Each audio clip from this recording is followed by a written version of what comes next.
And welcome back to another week of Frontiers Doubles League. I'm your host, Cyproc, and our other caster is the man himself, Chronotos. How you doing, man? H- Hello, hello. How you doing on this fine evening? I'm doing good, man. I'm ready for another week. We didn't have one yesterday. I wanted one so bad yesterday, but at least we got the stream today. That's what counts. Yeah, of course. You never want to miss even one day of amazing Frontier Doubles League action. But we do have one match today on the docket that we were fortunately able to stream. We have the Seagulls versus the Owls. Seagulls last week getting their week one dub. I can't remember the team off the top of my head, but I don't Seagulls think they coming got in that. with their. Wait, what? I think they played Unicorns week one, and I believe they lost that. Oh yeah. I think. Yeah, I'm pretty sure. Either way, they got the dub in the first week. Owls, unfortunately, had to forfeit their first week's match, but they're looking to turn that around, obviously. What do you see happening in the series here, Siprod? I don't know. This is a hard one to guess on or even go off of because we haven't seen anything of the Owls. Um, they had some complications week one and inevitably had to forfeit that match. So this is going to be their statement series to tell everybody, hey, this. I mean, we're here. We're not a team that's just going to lay down every time and forfeit. So we'll see how that goes. But I've seen the Seagulls lineup. I've seen this lineup before. The Volman Carrazzo lineup. It's a nasty lineup. So if they can play to their best ability, I think it should be a very good game. Yeah, and quite literally for the Seagull or for the Owls, I mean, nothing to go off of here. Of course, my boys, me being an owl myself, it's going to be definitely going to be rooting for the Owl boys, but we're going to have to see what's going on here. They're going to have to try and give themselves a chance to actually prove that they can get that first dub. Now, unfortunately, if they do take this loss here, that'll be an 0-2 start for the Owls. Obviously, not the way anybody wants to start their season, but if they want to rectify that error from that forfeit last week, that's what they're going to have to do here. So we're going to get into it here. Hopefully, we can get everyone joining. Um, Here we go. Yep, and let's get right into it. First match of the day, I believe, between the Owls and the Seagulls. Going to get the kickoff here. Looks like a little bit of delay on the kickoff there from the Owls. Not sure what's happening there, but Paw either way is going to come over here and try to scoop this one up and get a pass middle. Challenged by Carrazzo. Looks like Volmo is going to try to dribble this one to the center. Does get challenged, but Carrazzo's up for this one already. Nice clear out to the side. He's going to try to follow this one up. Does attempt to get challenged by Pawpaw, but Pawpaw does not get there quite in time. Postman's going to go up the wall here. Does get challenged pretty hard there from the Seagulls. Oh, a little bit of an overextension there from the Seagulls, however. That is going to lead to the first goal for the Owls, I should say. That's 1-0. Yeah, as you said, the Seagulls overextending a little too much. Carrazzo coming up too far and Papa putting it right over his head. Now, on paper, the Seagulls should be winning this series easy, salary-wise. But the Owls showing up saying week one doesn't mean anything. We're here to win this. Well, I mean, if there's anything you and me know from casting matches this season, even the few we've gotten to do so far, given that it's early in the season, on paper does not necessarily match the in-person performance. We know that from last week's match with these very same Seagulls, which we quite honestly doubted, but they put those doubts down pretty quickly. Now, can the Owls do the same thing here? They're looking to already, and I do got to say, just as I say it, I was about to compliment the Owls, but Volmo comes in with an excellent dribble and ties up the game. No matter what you say, no matter what you think, Caster's Curse is always a thing. It's almost like Rocket League is reading your mind. Seagulls just putting one straight into the top of the net. That's got to feel good for them to level this one out and get a feeling for how the hours are playing and answer back to something that had to not feel good. I mean, getting first goal scored on you is not fun. So to answer back, that's got to feel good. And now they know they can score on this Alice team. So we're looking to see who can bring it out and show off in this match. Yeah, definitely. And I was just about to give the Owls a compliment before that unfortunate goal there. That I love the way they were taking control of the ball here. But as once again, as I say it, a dribble coming in from Carrazzo, nice fake, and he's going to absolutely dismantle the Owls' defense once again. As I'm about to compliment. Yeah, now we are looking at what's supposed to be on paper. I mean, on paper, the Seagulls are just, I mean, it just says that's a better team. So the Owls, two unanswered goals, or well, no, two unanswered goals in a row. I'll say that because they did score first goal in this series. But 2 goals just like that, and now they're down 1. You gotta I mean, they have to be thinking, "How are we gonna switch this up?" Because we did get the first goal, but now we've, had 2 unanswered against us, so they need to change something because it seems like they're doing what the Seagulls did with their first goal. They're kinda overextending and giving the Seagulls way too much room to score. Yeah, and I do like some of these ideas I'm seeing here from the Owls. I do see a lot of control attempting to be taken here of the ball, trying to keep the ball close to their car. Just as I say, going for a pass play here. Postman trying to go for the shot, but does get beat. Papa is now going to look to defend this shot from going in, but does get beat to the challenge there, unfortunately, and that's going to be another goal for Romo. Nice job for him. Yeah, it's just good gameplay from the Seagulls right now. I mean, they're all over this Owls team. They're putting enough pressure on it at a death league. That's what you need. If you can get enough pressure, then I mean, it's almost unstoppable because it keep it in their half and they kind of freak out. And right there, you just see the Owls not playing defense. I don't know where their defense is right now. They need to fix their gameplay and somehow get back for this attack from the Seagulls. I'm not sure where this is coming from. Yeah, and if we've learned anything ourselves from that first series we casted, a flurry of goals can go in very quickly here, so both teams well in this game. However, I feel like the Seagulls just have a little bit better control of the ball when they're going for these dribbles, just as a 1v1 comes up right here.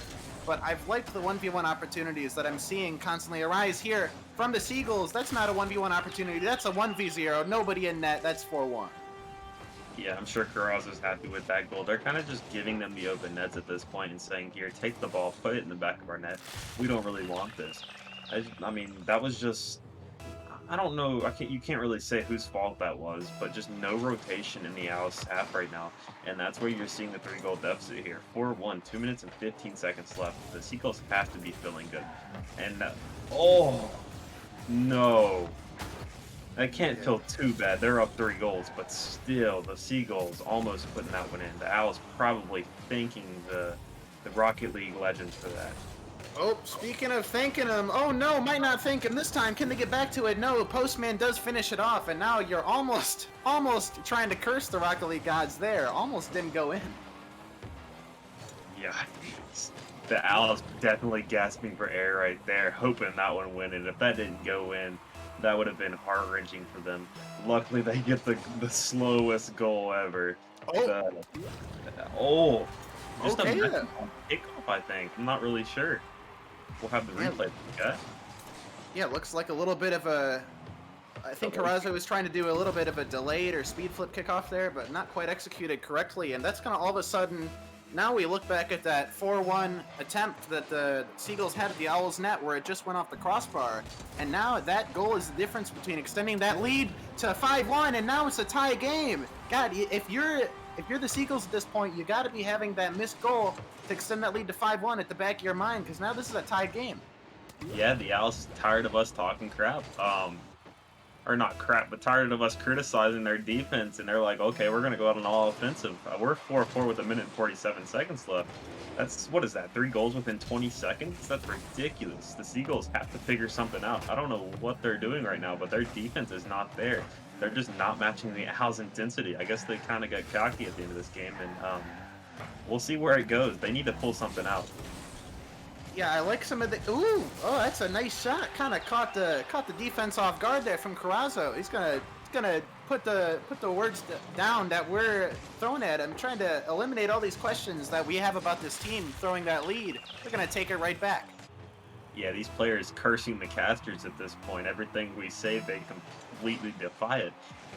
um, 5-4 with 1 minute and 25 seconds left. The Owls, they just went on a 3-goal lead, so they have to be somewhat confident. It can't feel good they just had the goal scored on them after all that work tying it back up. All they need to do is keep that intensity and I guess I don't know how you'd say it. I guess move it around to the best of their ability around the Seagulls defense because their offense and defense is really good. So for the Owls to they're gonna need a lot of aggressiveness to pull this out in the last minute. Yeah, and I like some of the decisions and some of the mix-up that. Ooh, that was a great save there from Postman as I'm speaking. I like some of the decisions and the mix-up that the Seagulls have been trying to do, but I do feel like some of these attempts at plays that they're going for are a little risky given the situation that they are in. You just saw that they had a 4-1 lead, and 2 quick kickoff goals right in a row due to, I'll say very, very interesting play decisions there, especially on that one kickoff. But you got to put that behind you now if you're the Seagulls and try to close this one out. But close this one out, they're not going to do quite yet. Postman has other words for it. He's just going to shove it through. Tell him to hit the gym. For a dirty dunk by Postman, Pump has to be filling that one. This Octane's not thick enough. That's got to feel good for the Owls in the last 20 seconds of the game. It's tied up. What do you think each team has to fix in order to bring this one out and get the win over the other team? Well, I mean, quite honestly, I think both teams have looked pretty strong in this game one, especially the Seagulls. But I do think for both these teams, and the Seagulls especially, a little bit more care needs to be taken as to some of these offensive plays that are being delivered here, as we're going to be going into an overtime. Unless magic happens here, it does not look like it's going to happen. But for the Seagulls specifically, you got to wonder in the future oncoming games whether they lose this one or win it. When you get that 2-goal lead, you have to be able to maintain that goal lead, and you have to make sure that you don't make decisions that may jeopardize that lead. Because leads in Rocket League, as we know, can crumble very quickly, as Carrazzo is going to get a little bit of a 2v1 opportunity with his teammate going for the bump. Can his teammate get the bump before the shot comes in? Yes! That is going to be the game-winning shot. Carrazzo smashes it through with the bump coming out from his teammate. Yeah, that's gotta not feel good for the Owls at that point. They were down 3 goals in this game, keep in mind. It was a 4-1 deficit earlier in this game. I think it was about halfway through the game. They came all the way back, tied it up at 4, and then they tied it up at 5-5. Going into overtime, they had to be hoping that they pulled this out. But that's gut-wrenching, the fact that the Seagulls somehow pulled this out. Um, but what we did see in this game, in my opinion, I believe the Seagulls kind of got a little bit of cocky. Like we see most when somebody gets a big lead like that, because you don't expect somebody in 20 seconds to score 3 goals and tie it up. Definitely not. They got a little bit too cocky for their own for their own good, and that's where we saw this game where this overtime came from because the Owls, I mean, they took what they could get. They brought this back. They fought like crazy. So I'm happy to see. I'm glad that we saw it overtime in this close of a game instead of a crazy goal deficit. But I can't wait to see game two and how the Owls switch up their gameplay and bring this series to a closer series. Yeah, we'll see what adjustments these teams do make, but you do bring up a good point. The Seagulls there, getting that large lead. I feel like most people in this game, when you get a large lead, you get that little bit of a flow of energy into yourself, and you get the confidence to go for shots that you might not necessarily go for before. But with that being said, when you do get that little extra boost of confidence, it's important to make sure that that does not affect your decision making, because if it does, that could drastically alter the course of a game just because, maybe you're a little too overconfident. So that's a great point. But getting into game two here, we're going to see if the Owls can make the necessary adjustments from game one, or if the Seagulls can extend their lead here to 2-0 in the series, currently up 1-0. Volmo is going to try to get the backboard touch. Oh, no, a little bit of a missed shot there from Pawpaw, but his teammate's in. Does get a nice shot up, but Carrazzo is going to block that one pretty easily. A little bit of a back pass there from Postman. Does get the demo as well. Nice little bit of an interruption play there. Oh, shot coming in, though, and that is not going to be able to be saved. Volmo just comes in. No respect for what Postman's going to do here and just shoots it on target. Yeah, Postman simply rotating around and clips that ball, back passing it to a place nobody was because Paul had just committed to the ball. So it puts him in kind of a bad spot to where he has to control that and hope Paul gets back in time enough, which Paul was in the net, but Volm with too much power on that ball, there's nothing Paul can do there. A little bit of an opportunity gone to the wayside there for the Eagles as well. A little bit of an open net, but not enough power on the shot. But that's going to go back to the Seagulls' corner, and Carrazzo's going to take this one. Does get challenged. Owl's looking to set up a pass here to the middle. Gets a great pass out to the middle. Postman does, and Pawpaw is not going to miss that one. Yeah, that's exactly what the Owls needed there. Really nice pass from Postman. Puts it Great right on pass. the other side of, or on the other side of Volm was, and Carrazzo is just in a very bad spot in net. And Paul really slots that one into the bottom right corner, ultimately putting a goal in, tying the game up, and giving the Owls a little bit more momentum. So the Seagulls got to figure that out because they've been scoring. They had no problem with scoring, but it's the fact that they cannot stop the Owls from answering back and ultimately tying the game up. So we'll see what they change on that. They just need to tighten up their defense. Oh! And, oh, as I said, they need to tighten up their defense. Postman hits a nasty bar down. What do you think ultimately led to that goal? Well, I'll tell you what, tightening up the defense, that was not. But honestly, one thing I've noticed is that through these kickoffs, we'll see if anything happens again, but I've seen a little bit of shenanigans going on for the Seagulls in the kickoffs. They've been beat to multiple kickoffs or 50'd very hard into their own corner off a kickoff. I do feel like that is creating a decent amount of these chances for the Owls. Not quite in this game, but we did see about 2 or 3 goals last game that were directly consequential off of a bad kickoff. Now, I think the Seagulls are going to try to have to get that under control because obviously, as you know, after every goal, you need to do a kickoff. So if you're going to allow chances off of most of these kickoffs, you might have some issues here. Yeah, they're probably definitely. Ooh. I would be a bit scrambled right now because the Seagulls, they're not really answering to the Owls. Oh my, what a touch! Caster's curse. They're not really answering, and then they answer. Sorry to interrupt, but wow, look at this. Just deft touch off the back of Volmo's car. That is, I have no idea how he got that touch, to be completely honest. The Owls probably thinking the same thing. They double committed that ball, and Holm puts it right over both of them. They've got to be feeling that one because you're up 2-1. And honestly, the Owls are playing better. They're outplaying the Seagulls this game. No matter how you look at it, it's a tie score, yes, but they are outplaying the Seagulls. The Seagulls making too many mistakes and just getting overpowered. I mean, or how do you say it? Outstrength. There you go. They're just getting outstrength, and the Owls. I mean, it wouldn't surprise me if they answer back quickly, but the Seagulls just need to play their defense, the game that we know they can play. We know their defense is awesome, their striking's awesome. They just need to put their rotations in, maybe even get the comms a little bit. Maybe that's the issue. We can't really tell that for sure, though.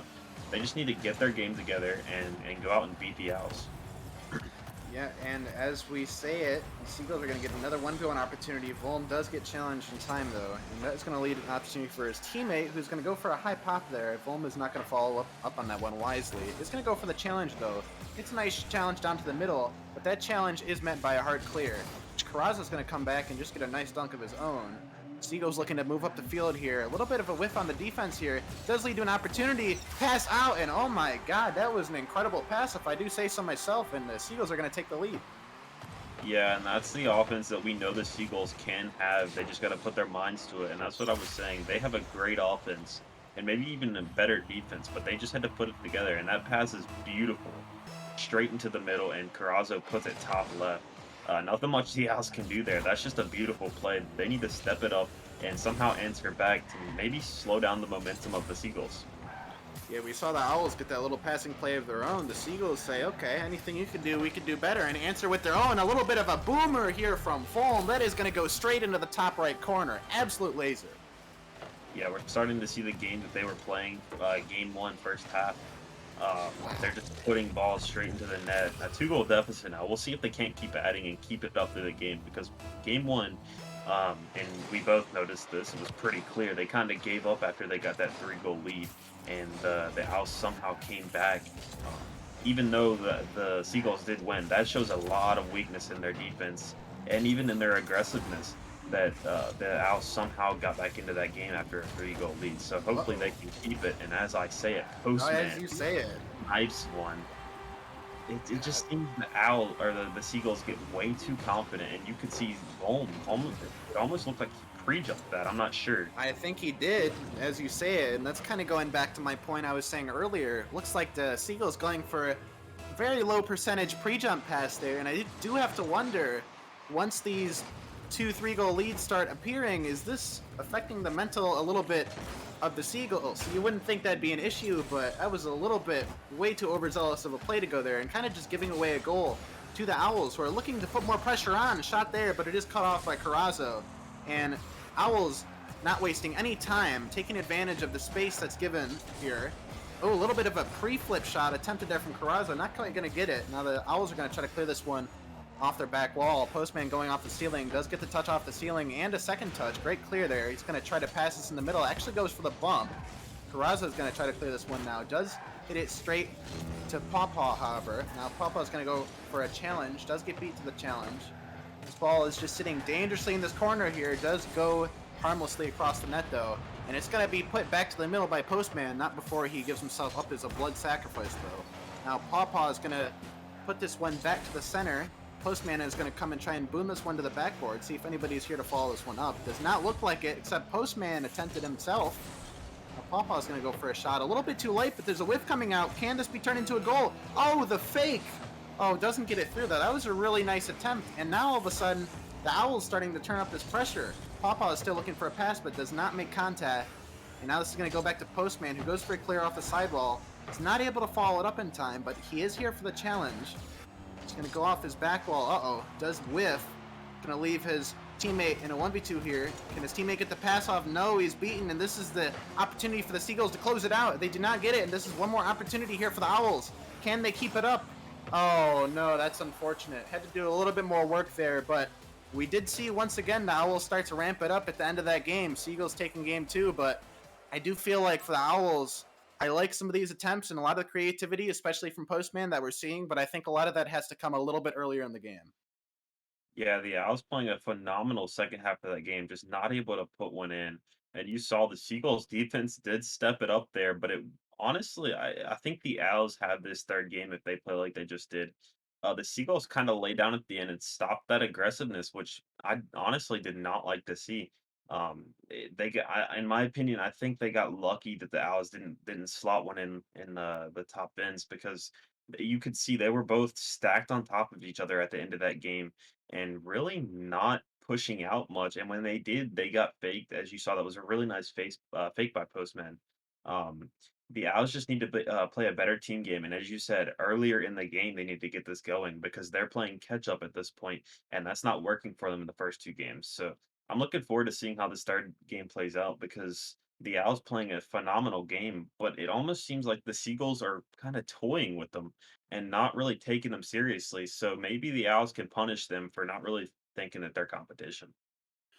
Yeah, and quite honestly, if you're an owl, well, if I was an owl in Adept League, I am an owl, so technically that was a little bit of a false statement there. But if I was an owl in Adept League here, I would be feeling a little bit robbed here. It's two uh, one goal losses, albeit one in overtime. But if you're the Owls, you're thinking you should have maybe gotten one here. But now their only option left is to start the reverse sweep, which they are going to be looking to do here as Game 3 starts. And if you're looking for a reverse sweep, that is a great start. Postman, 7 seconds into the game, not wasting any time, getting that first shot off of a little bit of a defensive mistake there. Yeah, ball putting a weird ball into the corner, and that rolls straight past Fulham. I'm not really sure where he was going with that ball, but he missed it completely. And Carrazzo in a weird spot in net, giving Postman that opportunity to bury one in the back of the net. And it's a 1-0 lead. We did say they needed to stop trailing, stop following them, and get an early lead themselves, and maybe the series would turn around. And they're listening to that 100% as they're up with what 20 seconds gone in this series or in this game. They're up by one. We'll see what they can do the rest of the series. Yeah, but Seagulls trying to put on some pressure, actually getting some pressure put on themselves. Now the Owls looking to go down the field here, but a little bit of an overcommit here. Can Volm take advantage? He can. That is a tie game with 4:20 left. Perfect timing. But with that being said, a little bit of an overcommitment here. Now I do like the pressure that the Owls are putting on, but they have to be careful they don't get a little overzealous.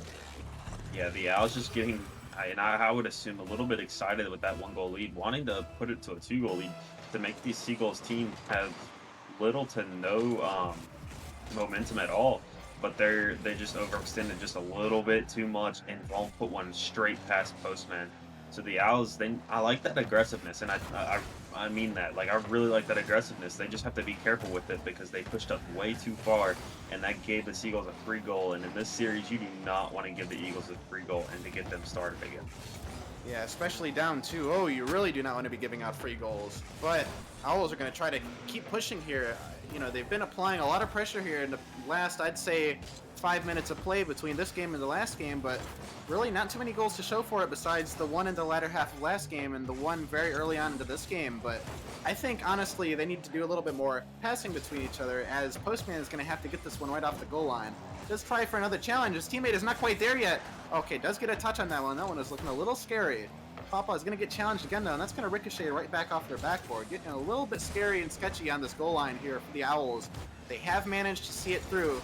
Postman with a pass there. Does go a little bit past his teammate, and his teammate just cutting off that shot before it went directly into the net. Almost a little bit of an overcommit once again. Ooh, shot attempted there, but not quite going to be able to go in. Carrazzo's now going to have to try and challenge this one. Does get the challenge off. His teammate is going to turn into midfield. Nice job applying the pressure. Now Postman's going to try to take this one off the wall. Does not quite get it, but his teammate does get beat to the ball, and Postman's going to have to dive in there for a nice save. He's going to try and follow this one up. Does get the follow-up, and the Seagulls defender is a little bit far behind there. Is going to try to collect this one back up here. Going to go for a nice bounce dribble. Does get challenged early, though, and Papa almost actually finding that double tap. Now Postman's going to come in and rotate. Does get the challenge off, but the challenge does go directly center, and Volm is going to get a nice double touch off the sidewall off of that one. Does he get the pass? No. Carrazzo is going to try and keep the pressure on here. Actually kind of going the wrong way a little bit here, Seagulls. Trying a little bit of a back pass, but a little bit of confusion happening between these two defenders here. Carrazzo is going to get that pop, but ooh, shot almost going straight on target there. Defenders are going to get that nicely sorted.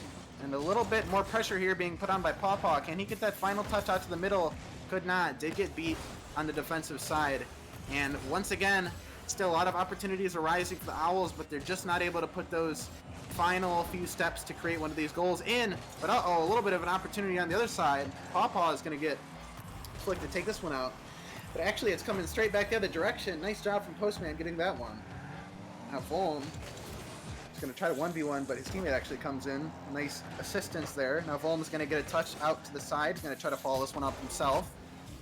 And we've kind of just had a little bit of stagnation in this midfield play here. Neither team really being able to make much progress here.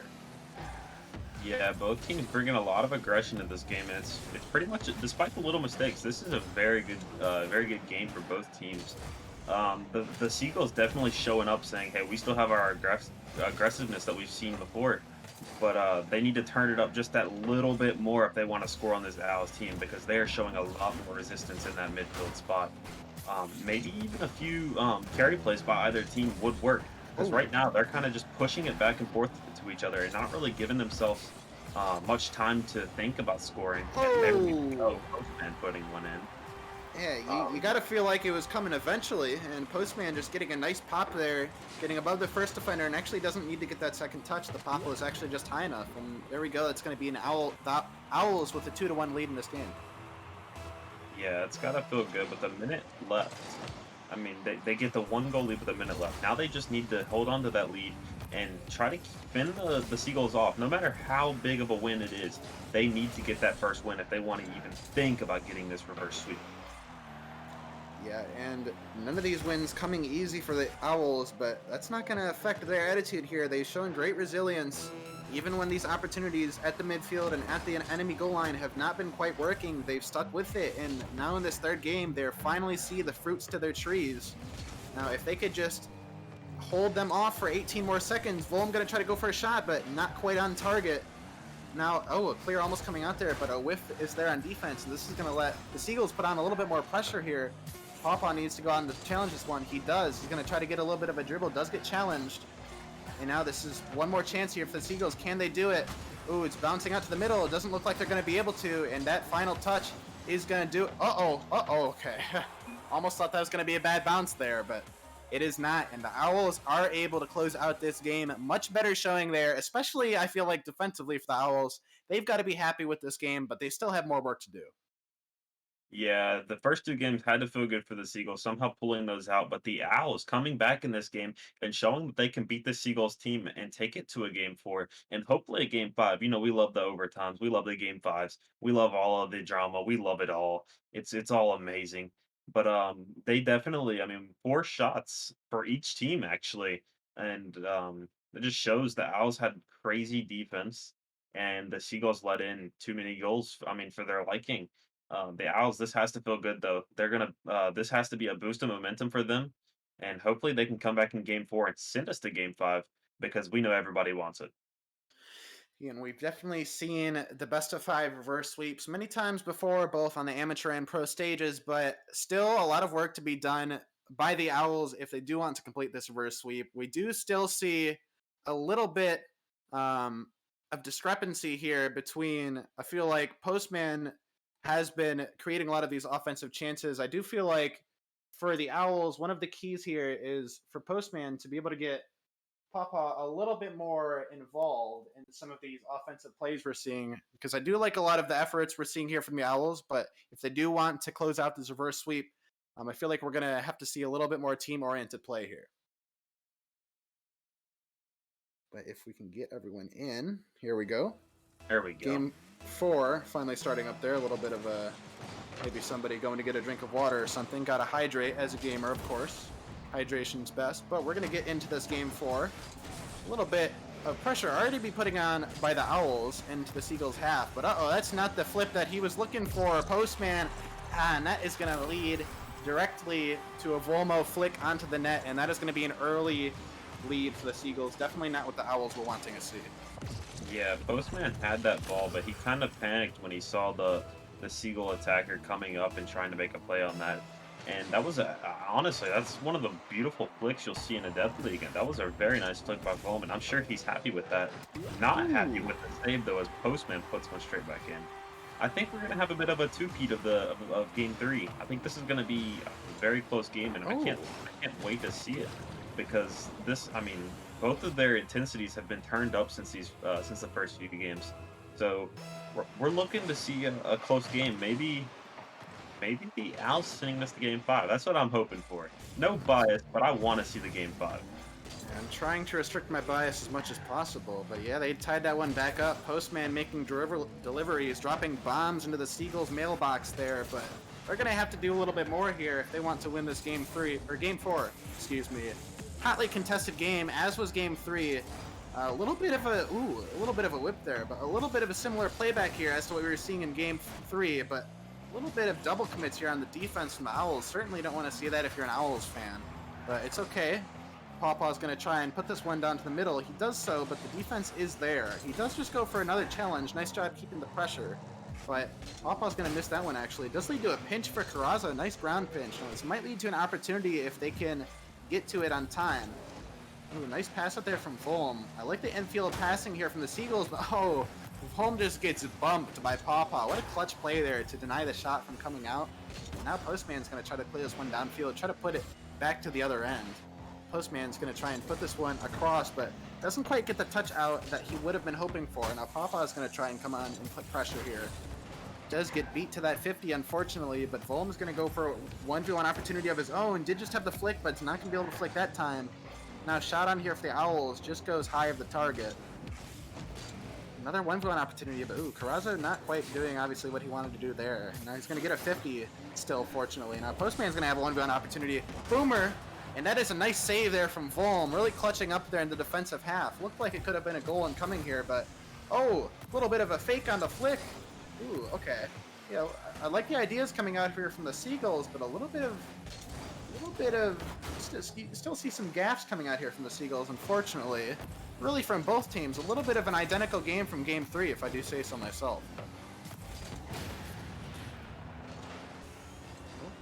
Yeah, both teams really looking a little weird now. This gameplay is looking, I don't know, a little bit whiffy. Both teams not really getting what they want. Good ideas coming from both teams, the Owls and the Seagulls, but the Seagulls just not being able to convert. Oh, at first. Yeah, if you're an Owls fan, that's just pure pain. Looks like Postman was going for the pre-jump here, did not quite get it, and Pawpaw just has to scramble back to try and get that one. Unfortunately, just bounces straight off this car into the net, and you got to be worrying now if you're an Eagles or if you're an Owls fan. That's not the type of goal you want to see conceded, especially for the mental aspect of the game. Knowing that that ball went off your car and still went into the goal, although it was not really your fault, that could be really tilting and damaging to the team's play. But Yeah, Volm is going to pick that one that's back up. Oh no! Oh no! Ooh. That is not what you want to be seeing if you're an Owls fan. That is That's about a one of the momentum most killer. unfortunate. Yeah, that's definitely a momentum shifter, if you want to call it that. It's about one of the most unfortunate challenges I've ever seen, unfortunately. Yeah, that can't feel good for the Owls. They battled so hard in this series. Even in the first two games, yeah, they didn't take the win, but it was only a 1-goal deficit. They've played their hearts out in this series, and that's gotta feel bad to be down 2 with a minute and 30 left. But they've done crazier. In Game 1, they came back from a 3-goal deficit in 20 seconds, Chrono. What do you think they should do to somehow pull this back and send us into maybe even an overtime. Well, I love the solo opportunities that the Owls are going for, and a high amount of the time it's been working for him. Oh, this is not going to work for him. That is an incredible shot there from Fulham, getting it off the wall, getting the pinch off the ground, damn near off the ceiling. That was an incredible shot there from Fulham, catching the defense off guard. And now you're asking me what they need to do to get this back to a tie game. This is looking kind of dire straits now for the Owls. I think these solo opportunities have been working, but now especially down 3 with 1.5 minutes to go, you're going to have to get some quick passes here between each other. That's a quick pass, not to the right team though. That is Carrazzo sinking that goal from the pass from his teammate Volm, and Volm really kind of popping off this game 4 here. Yeah, the Seagulls saying we're tired of you guys comparing this to this Owls team. We're ready to show you that we're the better team and we can keep our momentum going, unlike Game One. So that I don't really know where the Owls defense is right now. It seems like they're almost falling apart. They can't get anything going against the Seagulls team, and it's showing that the Seagulls really do have a crazy defense and a crazy offense. The Owls need to find some way to counteract it, and we'll see what they can do. They've pulled some crazy stuff off before, so we'll see how this turns out. Yeah, definitely have been able to get at least 3 goals in a matter of 30 seconds, but whether they can get 4 and 50, it's still, that was one of their chances probably gone to the wayside, unfortunately. But you're going to need to sink those if you're the Owls. Time is really expiring and running out here. Carrazzo with a great 50. He's going to try to follow up on this one. Doesn't get the shot, but his teammate is right behind him. Going to try to put it home for the Seagulls. Bump action going on in the net. A little bit of an overextension here, but the Owls are not able to get that one quite in time. That was really one of their golden windows of opportunity, but it is now passed, and with less than 30 seconds to go, you got to think that this is a win here for the Seagulls, but not if the Owls have any late game heroics here at the end, but they're still in their own half, and I don't like to call things early, but I think this is going to be it for the Owls. A 3-1 loss to the Seagulls. Great performance here from the Seagulls in Game 4, clutching out that series, putting all the notions that they may not have what it takes here in this series to rest, and really solidifying their stamp as a 2-0 team here in the FDL with a shellacking in Game 4. Great games here for the Seagulls. Yeah, the Seagulls just showing that they're a team to be reckoned with. 800 or 4 goals by Volm. That's a lot of goals in a twos league. That is a considerable amount of goals. But that's got to feel good for the Seagulls. They kind of struggled in the first 3 games to get things rolling how they would like them to. Um, Despite the first 2 games them winning, that had to have um, that had to have felt a little weird, them not getting everything they wanted, and in this game, 5-1, they have to be stoked about that. They got every single thing they wanted, everything that went their way, and it is an upset for the Owls. Yeah, you see that last game, the Seagulls. We talked about the Seagulls games 1 and 2 of this series, perhaps getting a little bit overconfident and calling their shots maybe a little bit too early. But we see there in that game 4, the Seagulls really not messing around. They really just kept the foot on the gas the entire time, and that really ended up paying off for them as they were able to take that last game 5-1.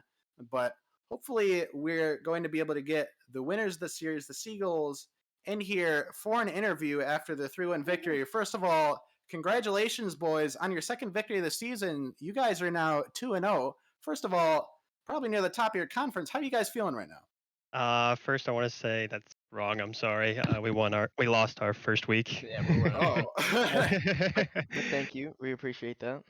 Well, I mean, I guess I got it mixed up. But either way, you guys getting a nice series dub here, and against a team that we really hadn't seen much from. Now, me and Cyprock were kind of talking about on the desk here.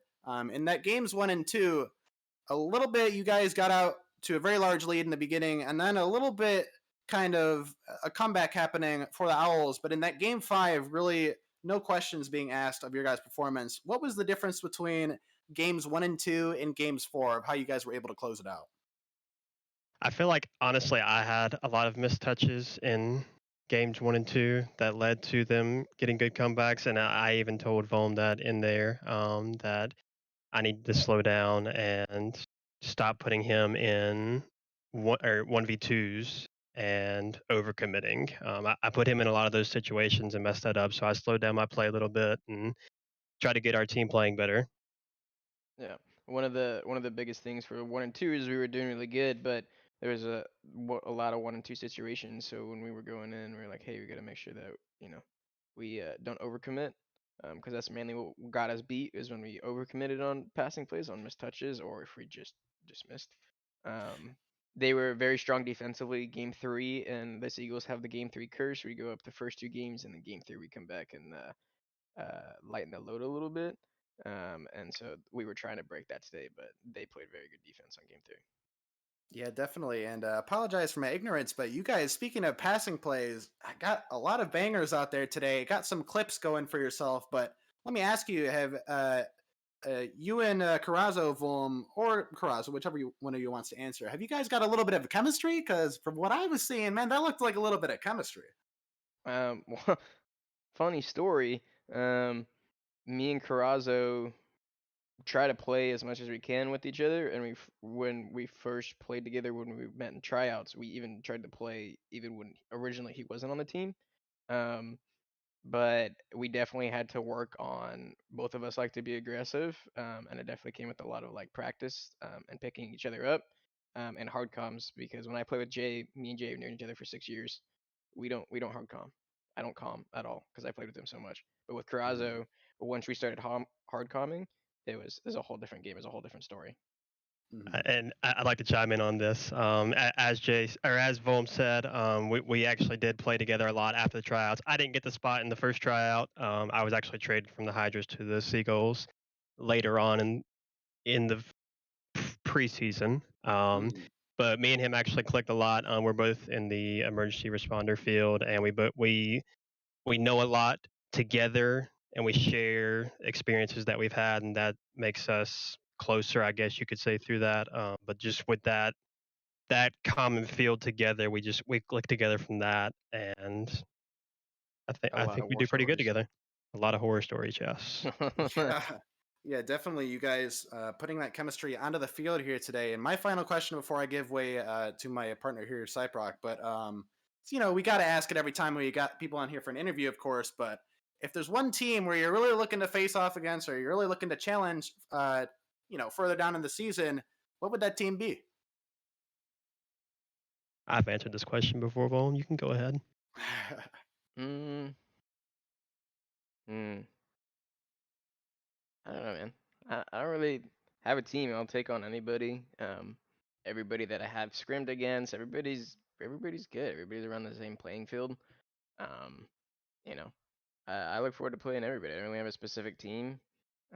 Besides, teams that we lost in scrims, but Of course, I of don't, I, course. I don't have a specific team. I just want to beat everybody. But I'll give a great answer. I still say the Hydras. I still say I'm calling out the Hydras. That's that's that's what I was really fishing for. I'm not gonna lie. I was traded from them. I answered this in the preseason the same way. I still am ready to play the Hydras. It's no Oh, bad that's what it blood. was. It's Uh, no bad blood. I hmm. just got traded from them. So I mean, that's the only other team I know. So yeah, I'm ready to play them. Yeah, definitely. Before I hand it off to Siprock, I was just gonna say, that's where I was getting confused. I casted your guys' preseason match, not your Yes, week one. That's why yes, you guys correct. won that Yep. one. But anyway, that's all I got. Yeah, I have one question, and we can send you guys on our way. So week one, you guys did not get the dub against the Unicorns, I believe it was. Correct. But coming out against the Owls, somebody you didn't know how they played because they didn't play week one. How does it feel to get your first dub of the season, and how do you think it's going to affect the rest of your season going on? So I would like to answer first. The Owls picking up the postman this week. He joined into the league and got immediately picked up by the Owls because they had an opening. That was actually really scary to me. In a different league that I'm in, me and Postman are in that together, and he's actually 2 leagues higher than I am. So Sheesh. knowing that coming into this game, I was petrified. And I even told Wolm about it. And we practiced very hard, made sure we had good comms, good rotations, and worked on our passing plays to try to make sure that we could push through that a- as me knowing that he is better than me. yeah, one of the coming in knowing that and kind of coming forth is not really expecting anybody to be bad, expecting everybody to be high level, expecting everybody to be insane, and just be really aggressive. When me and Karaza play really aggressive and don't give the other team any time to really do anything. And I gotta give props to Papa because he pushed me on every single time I even tried to flick. I couldn't even flick, and he was on my ass every time. So that's we kind of tried to do that the same to not give them the when they did score is when we gave them too much time to make a play. So going into the game, we just tried to make sure we were on them constantly, constant pressure.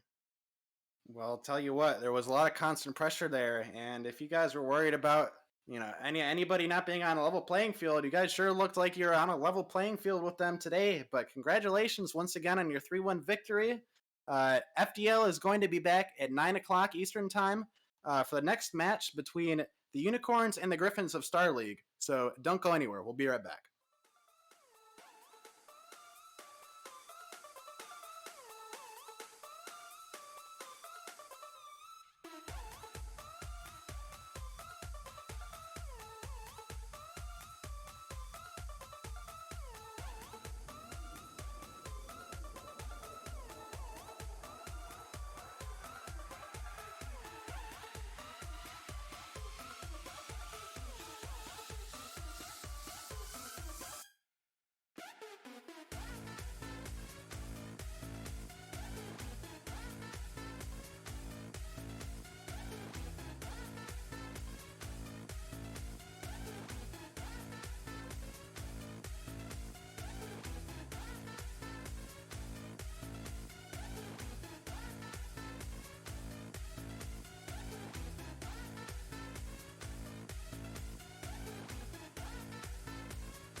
Ladies and gentlemen, welcome back to Frontier Doubles League. We have some Star League action for you. It is the 0-1 Unicorns at the 0-1 Griffins. I am joined tonight by Debbie. How you doing, Debbie? I'm doing phenomenal today, Blade. Thank you for welcoming in here. I'm excited for tonight's match. How about yourself? Oh, I'm excited too. It'll be my first Star League action of the season. All I called last week were Adept games. So excited to see what Star has to bring this year, or this season, excuse me. Yeah, I'm really looking forward to this faster gameplay and these players being able to make some mechanical plays here in this match. Star players are definitely exciting to watch. The faster gameplay, the mechanics, the accurate rotations. Yeah, definitely. It definitely does become some uh, very fun to watch Rocket League. And do you have any predictions for tonight? Any people, any players to look out for? Well, it looks like the Unicorns are sending in their C lineup of Notch, RL, and Yeti. They do have a bit of a salary advantage compared to Wolf and Bell here. I think for the Unicorns, that Yeti might be that player to watch a bit. He was known in the Expert League, taking the championship last season, and he was really demo heavy. And I feel like if he can lean on that a bit, it might help him get past these Griffins of Wolf and Bell. Yeah, certainly. We'll definitely have to keep an eye out for him tonight. And uh, with that said, we should get these guys into the lobby and get this series started. Let's do it. And as was said, we have Bell and Wolf for the Griffins and Yeti and Noct for the Unicorns. Off the kickoff, ball off to the Unicorn side, but Noct clears it just over top of the Griffin's net there, Yeti. Another soft one off the backboard. Gets the bump out in front and Noct able to put it home. Quick goal for the Unicorns. With a little bit of a misplay right here, and the Unicorns are able to take full advantage right here. Yeti with that little bit of a falling bump onto Bell. Unfortunate for the Griffins. Yeah, certainly, but very early in game one, definitely have time to claw this back or even take a lead as Yeti puts one off of the backboard again. Wolf was not able to make a clear off of there. Pops back up, Bell clearing it away. Yeti sending it up and generating a lot of pressure. We really haven't seen much yet out of the Griffins and just the dominating pressure so far of the Unicorns. Yeah, it looks like it's really starting off here with these kickoffs. The Unicorns are winning these kickoffs, and then just snagging those midfield boosts and keeping this pressure going. Finally, we're able to see the Griffins kind of break out of their side. Let's see if they're able to generate some offensive pressure, maybe get a goal in. Yeah, definitely. Bell putting it across on the opposite side, but Yeti's there to catch it. Takes it off the wall, just playing it in, gets a takes a demo there as Bell picks it up, not bringing it towards the middle, plays it again. Wolf trying to get this clear. Just really, a lot of boost denial. It looks like the Griffins, just when they get possession, they just are getting rid of the ball, but as Bell here actually holding on to it, trying to air dribble that towards net. But just the Unicorns able to make the Griffins use boost just to get the ball past midfield. And I was expecting a little bit of a faster gameplay, but this being game one, I think the teams are really just trying to feel each other out. Maybe take this game. But it seems like that everybody's kind of playing slow, trying to figure each other out. Hoping to see some faster gameplay going forward right after Notch puts in this goal right here. Yeah, definitely. Just a little miscue out front. Bell just in net, kind of frozen there. I guess he didn't think he could make that, but got caught out as the Unicorns put another one in to double their lead. And off the kickoff here, Noct taking it up off the wall, getting it down the other side. Bell there to catch it, puts it back, sends it into the corner where Noct was waiting for it, and take it towards the middle, gets that demo in the midfield there on Wolf. Yeti trying to play it off the backboard again. Wolf there to meet it. Just this unrelenting pressure, really. The Griffins still don't seem to have an answer yet for this. Not really having put anything even threatening towards net just yet. Yeah, the Griffins only with their 2 shots compared to the Unicorns' 5 shots with only half the game left. You know, if the Griffins want to start making it back in, you know, they're probably gonna have to build up some of that offensive pressure.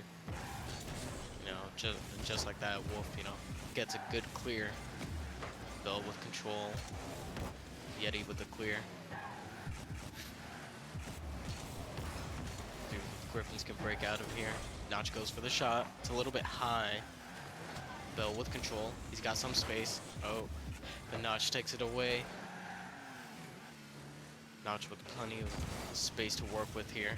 Let's see if he's able to produce something. He gets it past Bell, and Yeti isn't able to finish. Oh, that's a miss here. Oh. Yeah, they don't need that goal, but that's definitely a helpful goal. I think that would really just set this one apart. Just the Griffins still really struggling here as the Wolf just gets it past midfield before it's sent all the way back down into his end there. Bell getting it across midfield actually there. Wolf trying to keep it in there, just struggling to. Yeti, just unrelenting pressure that the Unicorns have been generating here as they do back off for just a moment. An opportunity for the Griffins. Yeah, Alan, they are going to get that one. Very nice.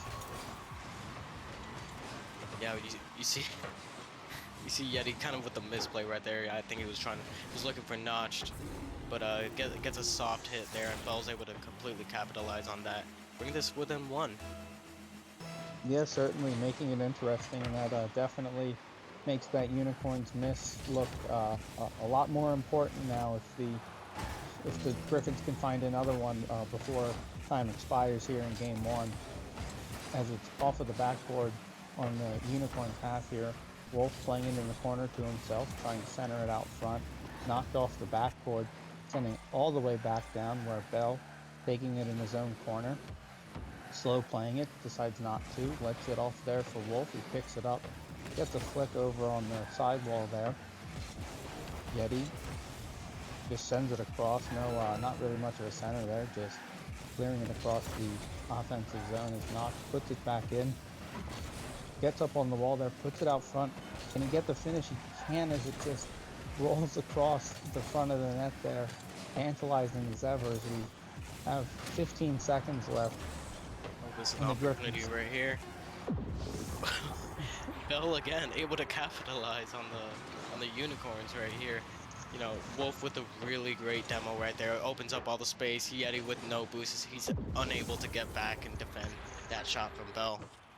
Yeah, and it certainly looked there. I saw in the start of the replay that it looked like it was just I don't know if that was the exact touch Yeti wanted, as Griffins almost come back. They have an opportunity slow roller, but it looked like that was just a missed touch there from Yeti, or just a quick ball that just deflected off of him in a way that he didn't want. And that's how the Griffins have gotten both of theirs, is off the kickoff in overtime. It comes out front, there was a bump there, and Knocked taps it in 5 seconds into overtime in game 1. You know, and I was about to comment on, you know, that Yeti is known for these signature bumps, but it was really Wolf in those last 2 minutes who was going out getting these bumps for the Griffins. And right when I was going to say that, Yeti comes through with one of his signature bumps to get that win for the Unicorns, leading them in the series 1-0. Yeah, certainly. That's a huge play to make there. Uh, I'm not I can't really say that the goals were his fault. I mean, that just some unlucky bounces there, but to be able to get that bounce, it is a nice thing to get, to be to win that game after just having those unlucky bounces, and uh, fairly even on shots really though. But the Unicorns really felt like that they dominated for almost all of that game. Yeah, it really seemed like they were controlling the ball a lot, and it wasn't until those last 2 minutes that the Griffins were able to capitalize off of a few mistakes from the Unicorns. I'm really hoping that both teams are able to pick up the pace a little bit, so that there's not as much space given to each team. Seems, you know, like I was saying earlier, that both teams are kind of filling each other out. I mean, this match even went to OT, so hopefully we get some of these players getting comfortable and like really exploding on offense. Yes, certainly that was uh, a good showing from both there. It took the Griffins just a little longer than the Unicorns to get up and running there, but they got there and put up a great fight at the end. So let's see if they can put together a complete game now as knocked off the kickoff, gets it into the Griffin zone, playing it off the wall, can't find the second touch from the backboard. Bell knocking it down, getting the second touch close there, Yeti touching it away just to be safe there and taking a bump as Bell puts it off the backboard, but Wolf was not around. Knock back passing, Yeti taking it, pinching it off the wall, and they're looks like they're deciding to still give some room there as Bell gets the 50 with Knocked as it's sent across. Wolf catching and popping over, one to Wolf beat looking there. for another demo, Yeti. Yeah, certainly the definitely looking like they're trying to pick up this physical play. Yeah, which is really exciting to see. I want to see this Griffins offense really come alive because Bell was previously a star player, ended up dropping to expert last season, and then joined the Eagles, who I believe went 8-2 last season. So he was really a star player for them. So I'm hoping to see more from him. Ooh, what a touch from Wolf there! Just really just faking it there, throwing the change up on him, getting it underneath him. Just thinking he was going to put the power shot and he doesn't, giving the Griffins a 1-0 lead, and really carrying that momentum from last game into this one as Wolf's up and deflects it back across on the opposite side of the field where Yeti takes it off of the wall as there's a bump in there. Wolf playing it off the backboard to himself, gets the second touch out front. Bell can't do anything with that, but sends it to Wolf, who's trying to center that out front. Finds a bump on Yeti, but can't convert on that one. Bell with the air dribble is up, but Yeti stands strong there on the goal line. Wolf putting it up again. And with another save and another demo from Knock there is sends it back, but Bell is there to meet it. Definitely looking like a faster paced game so far with a lot more physicality too. These teams seem to understand each other and how they want to play now. Loving this offensive pressure that the Griffins are starting to bring out, and they're starting to get really physical here. And it looks like it's starting to make the Unicorns kind of uncomfortable. Yes, Bell certainly. slips one past both Unicorns here to put the Griffins lead up by another goal. Yeah, definitely. A lot of early pressure here. They were a second half team in the first game, but have picked up. And yeah, they're really making them uncomfortable, really applying a lot of pressure, just limiting the boost that the Unicorns are getting, and just doing what the Unicorns did to them in game one there. Doing that as Wolf trying to play it in the Unicorn side there, not keeping it close, and then chipping it into the Griffins half. Finds the post, but it comes out for Yeti to cut the lead in half. Notch sees both Griffins there in the corner, and he's able to get it past one. The other player is out of position, and he's able to just get a good center there for Yeti to capitalize on. With half the game remaining. Yeah, and certainly a smart play from Yeti to crash the net on that one and take that risk of making that play, but on the other side there, can't get that and ends up deflecting it in to his own goal. Real unfortunate. Yeah, that's an unfortunate touch. Yeti, just trying his best to get the save right there. Comes up a little short. Helps out the opposing team. Yeah, certainly. Not always easy from some of these angles to get that touch that you actually want there as they boom it towards net, but can't find anything on the rebound shot. Just wide from Yeti, playing it to himself in the corner there, trying to send it out front. Soft ball cleared away by Wolf into the other corner where knocks him on the backboard. Waterfalls down front, cleared by Bell. It's a lot more pressure from the Unicorns here, but Bell taking it out and sending it towards the backboard. what I've noticed here really is that the Griffins have done a lot better job keeping possession. They're not just booming the ball downfield. They're keeping it closer to them and trying to move upfield that way. Yeah, it really looks like they're trying to hit the ball with a purpose each time right here.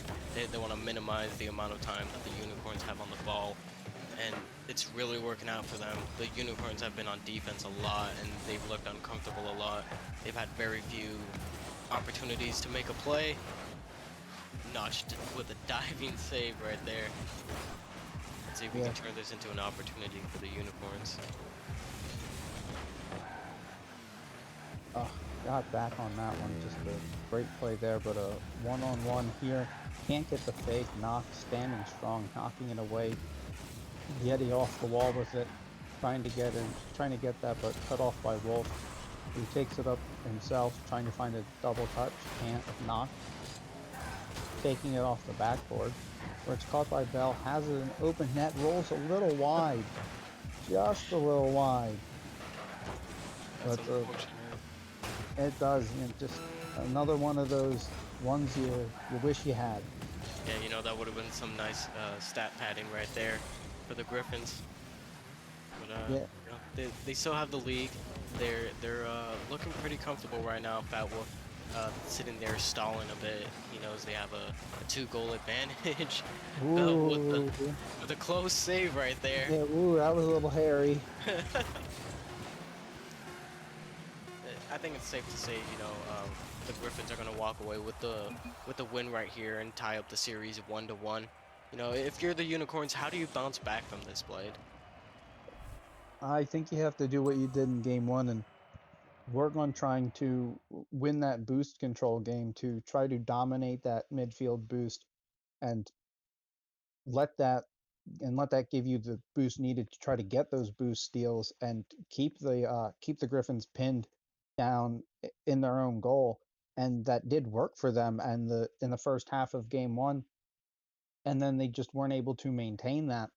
And it's going to be finding a way to, if you can't maintain that for the entire game, to at least maintain it for 25 35-second intervals to develop that pressure to score a goal. Yeah, it really looked like this game right here, the Griffins ramped it up and the Unicorns just weren't ready for that. I'm hoping that going forward, you know, the Unicorns are able to adapt and respond to that play style, and we see a little bit of a closer game. You know, I'm sure you, as much as I do, love a good series, a good close series. You know, hoping this one goes to Game 5. Oh, I certainly hope it goes to game 5 as well. Both of these teams seem very evenly matched. A lot of these are just uh, it feels like to a degree coin flip games. As off the kickoff, knocks it into the middle on his own side there, as it just rolls across. No punishment off of it, but he sends it off of the backboard. Bell able to get the touch and clear it into his corner, where Yeti finds an awkward touch there on the wall, but Knock able to collect it, and Bell gets the 50, sending it down to the Unicorn side. Doesn't have a touch there. Wolf keeping it in the middle, not the strongest touch, kind of just giving away possession, but Bell with a miss there. But Wolf on the good rotation, they're getting it clear and not catching, trying to make a play in the midfield, finds a bump. Bell with a shot there. Yeti easily turns that aside. It looks like the Griffins yet again are just developing this early pressure that the Unicorns are struggling to keep up with. Yeah, it really looks here like they're still trying to keep up that fast pace. They're getting these bumps and Wow. demos here on the Unicorns, and it's really leading to like a control of possession. It's like whenever the Unicorns have an opportunity with a ball, they're just trying to bang it to get it out of danger. And you know, we can see right here with the Bell popping the ball off to Wolf so that they can keep that possession and pressure going. Wolf with the Oh my. Oh my. Yeah, oh my goodness. Poor Oh, Notch finds the fighting for angle. his life. Yeah, Wolf and just says get out of the way. stood no chance there. Getting getting the first goal and just a dominant sequence really from the Griffins there. That first minute and 20 was just all of them, as both of them are able to keep that out at the goal line there and send it back down to the Unicorn side. One that you feel that the Unicorns probably should have had is not able to keep it from going in front. Gets it over one. Bell able to keep it away from goal there as Yeti sends it off of the corner with a pass there. Bell wins that 50, sending it into the Unicorns corner, and just again setting up this pressure, really trying not to give them too much room there as they throw away possession and just keep it down in their side. Really, just kind of content with finding an opportunity when that opportunity arises, not trying to force anything. And it really looks like the Griffins are winning this boost battle, and Oh, we see a direct result of that. I was watching Yeti there for a little bit. He was trying to pick up as much pads as he could, try to keep this ball out of there, but he literally runs out of boost and just can't make that save. yeah, and this is the game that the Unicorns came out playing there in game one, and it's the game that the Griffins said we can play too. And it looks like so far that the Griffins are just playing that game a little bit better than the Unicorns. As Wolf sends it up the sidewall, able to find the bump off of Knock there as Bell takes possession of it and tries to get it around Yeti, but it's wide and Knock coming back with the demo.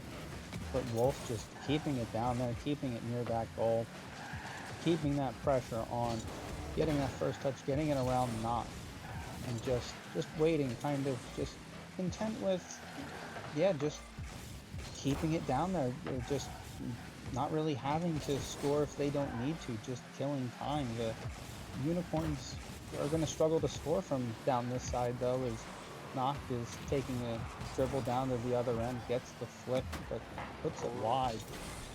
That's so unfortunate. The Unicorns could really use a goal right about now, especially if they want to stay in this game right here. This might be an opportunity for the Unicorns. Yeti trying to keep it centered. He's looking for the 50 on Bell. Bell's able to get it past Notch. Looking for a center.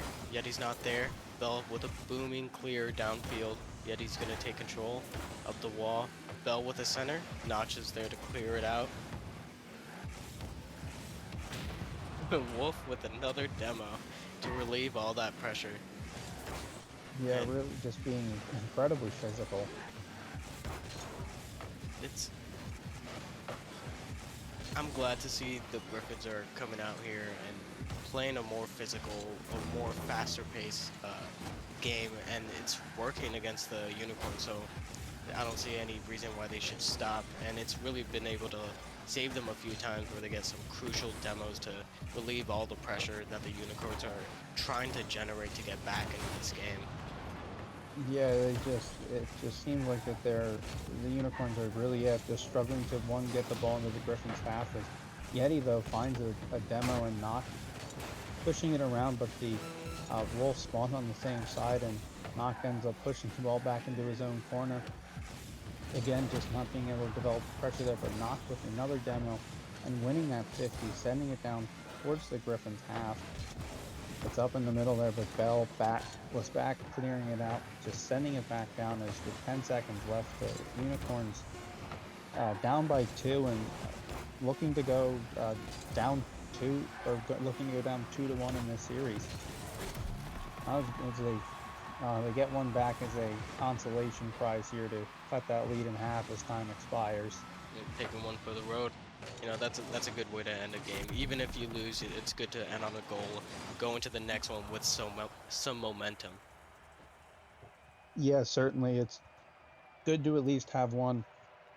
Good to at least know that you can score, because that one definitely a little more conservative on the shooting this game. Last game was, I think, 9-7 in favor of the Griffins, and this game was just 6-5 in favor of the Griffins. It looked like that there was, and I think that kind of was reflected in the Griffins just maintaining pressure in the offensive half. Yeah, it really seems like the Griffins were only shooting when they knew they had an opportunity to score, while the Unicorns on the other side were just trying to get back into this game. Yeah, yeah, and I really think that that difference in shooting philosophy is going to impact the quality of those shots too. That when you're looking for at least a reasonably good opportunity to score, you're probably going to have a higher percentage because it's going to be a higher percentage shot. When you're just trying to get back into a game, you're just throwing that ball at the net, throwing that ball off the backboard, and just hoping something good happens. Yeah, I'm really hoping that the unicorns are able to change their play style, kind of gain control of that midfield boost again, so they can maintain that offensive pressure and kind of force their way back into the series. Yeah, certainly as they are down 2 games to 1 now. The Griffins just need one more to take the series as Wolf sends it down, but it's cleared right back by Knott. Caught by Bell, pushing it aside into the corner where Yeti takes it and sends it towards net. Can't find the angle there, just a little wide. Would have been an absolute beauty of a shot if he could get that angle, but couldn't. But still looking good with some early pressure, but Wolf playing it off the wall gets to clear. Not trying to play it awkwardly, takes it in the corner and off the mistouch. Wolf over the top, putting one in. This is so unfortunate. Right here, the unicorn players bump into each other, which causes Notch to go backwards. He tries to get a clear here, but instead puts Yeti in a pretty vulnerable situation where the Griffins are able to take advantage. Yeah, it looked like it was just maybe just a slight misread off the wall there, and just a miscalculation on where the car was supposed to be, and it led to getting that awkward touch and just kind of popping it up out front there as Bell gets there before Yeti and knocks it in to extend the lead. So unfortunate. Yeah, Bell, like you said, Bell beats Yeti right here to the ball, and Notch just barely misses out on that save right there. The unicorns are gonna have to switch something up if they want to get back into this game. They're already down 2-0. Yeah, and I mean, it's only been 50 seconds. They need to do something as Bell sends it across there. Not getting the save as Yeti trying to clear, trying to find something, gets it around Bell and is able to tap it into the empty net, pulling one back for the Unicorns. Yeah, it looks like right here, Bell with no boost, missing all the pads, unfortunately. Just trying to get in the way as much as possible, but Yeti is able to put enough force on that to get it right above Bell and secure a goal for the unicorns. Yeah, very fairly fast response on 13 seconds later is not getting the demo out front there, and now Yeti with it in the middle. Has it on the dribble there, has one to beat, bumps Belt into the net, can't find the ball can't find the net, Knox can't find it either. Yeti with a shot! Yeti have it, he does! What a series of events right here. Yeti with a favorable bump, and Notch was a little bit slow trying to get it back, and then gets a lucky 50 right there, and Yeti's able just to secure the goal right here. We've got a game on our hands. Yeah, and I don't know which Griffin it was, and I don't necessarily know if they would have had a shot on that ball as almost on the double, but Wolf there to clean up the rebound out front. A very quick response from the Griffins. Just that's tough. Bell with a cheeky little redirect there, and poor Yeti's caught out of rotation, and Wolf is just there to clean up the goal. Yeah, it's rough. I'm gonna see if the Unicorns can claw one back. It looks like that they found some kind of fight in them to get some of these goals back. Yeti trying to get to 50 in the midfield, but Bell takes it on an air dribble towards net, not clearing it away. Wolf keeping it in the Unicorns' corner there, but not able to just clear it away. Bell keeping it close in his half before sending it down into the Unicorns' corner. Knocked with it up on his corner there, playing it slow. Misread there, but Yeti follow up, tapping it into the Griffins' half. Little slow play in the corner. Wolf just like a battering ram coming through and throws it in front for Knocked to put it in and tie it up. Bell caught here awkward on the wall. Wolf trying to get it clear, and he accidentally backflips, and Notch takes full advantage. Now, Blade, I don't know about you, but I'm really excited when we have shootout matches like this. Just both teams exchanging goals back and forth. really bringing it down to the wire. I'm excited for this game right now. Oh, I do too. I absolutely love barn burners. I want to see 6, 7 goals each. Let's just keep scoring. As Wolf tries to throw one on net, but it's turned away by Noct. As Noct sending it off the backboard. Bell getting the clear, but Noct also getting the mid-air demo there. It looked like as well. Yeti playing it around one of the Griffins, has it in front. Gets a fairly favorable demo and gets it around the other, but Bell just in time to clear it away before sending it into the Unicorn's corner. Wolf with it off the ceiling, sending it to the backboard. Not playing it safely from the wall, just puts it up into the middle there. Bell knocks it down. Yeti sending it across. Both of these teams, it looks a lot more back and forth, just a lot more fast-paced. This kind of seems like this is more towards what you were expecting this entire series to be like. With the salary ranges being a bit as close as And that's they just gonna go in. Yeti bullying Bell across the goal line, and Notch just has a free goal Oh. to shoot at. Oh, Poor oh. Bell. Yeah, Oh. really, not much you can do in that situation. And yeah, there's those Yeti bumps coming through to give the Unicorns the lead here in Game 4. Just a little over a minute and a half remaining. Not putting it towards net, but Wolf easily keeping it to the side. Unicorns generating some good pressure at the moment. Not putting it towards net. Wolf there to catch it. Yeti patient and getting that 50, and another patient 50 there as Noct keeps it close in the corner. Up on the wall off the backboard, trying to center it for Yeti, who can't do much with it, playing it back into the corner there. Noct with another bump. Oh no! It seems like Bell just keeps getting bullied.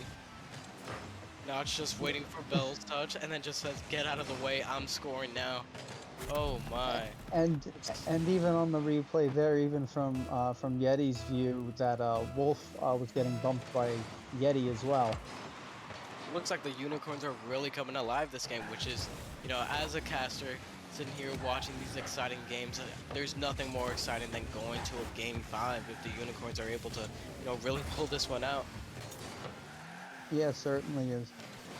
Yeti sends it into the middle there where Noct is able to clear that ball out before taking a demo from Wolf. Bell with the knockback on it as Noct sends it down before Wolf is able to get that ball into the Unicorns half of the field there. Yeti clearing it right back up onto the backboard where Wolf plays it into his corner and Noct with the 50. Bell in net, has it up in the middle, can't do anything with it, and Yeti pushing it aside. The Unicorns with the 2-goal lead now with 6 seconds. Basically look like that they have this game locked up to send it to Game 5. Boy. Oh boy. So the Unicorns were able to ramp it up and match the Griffins and kind of beat them at their own play style right here and force this Game 5. I'm excited for what we have in store, Blade. Yeah, certainly. It looked like that the Unicorns were finally able to dominate that aggressive play there.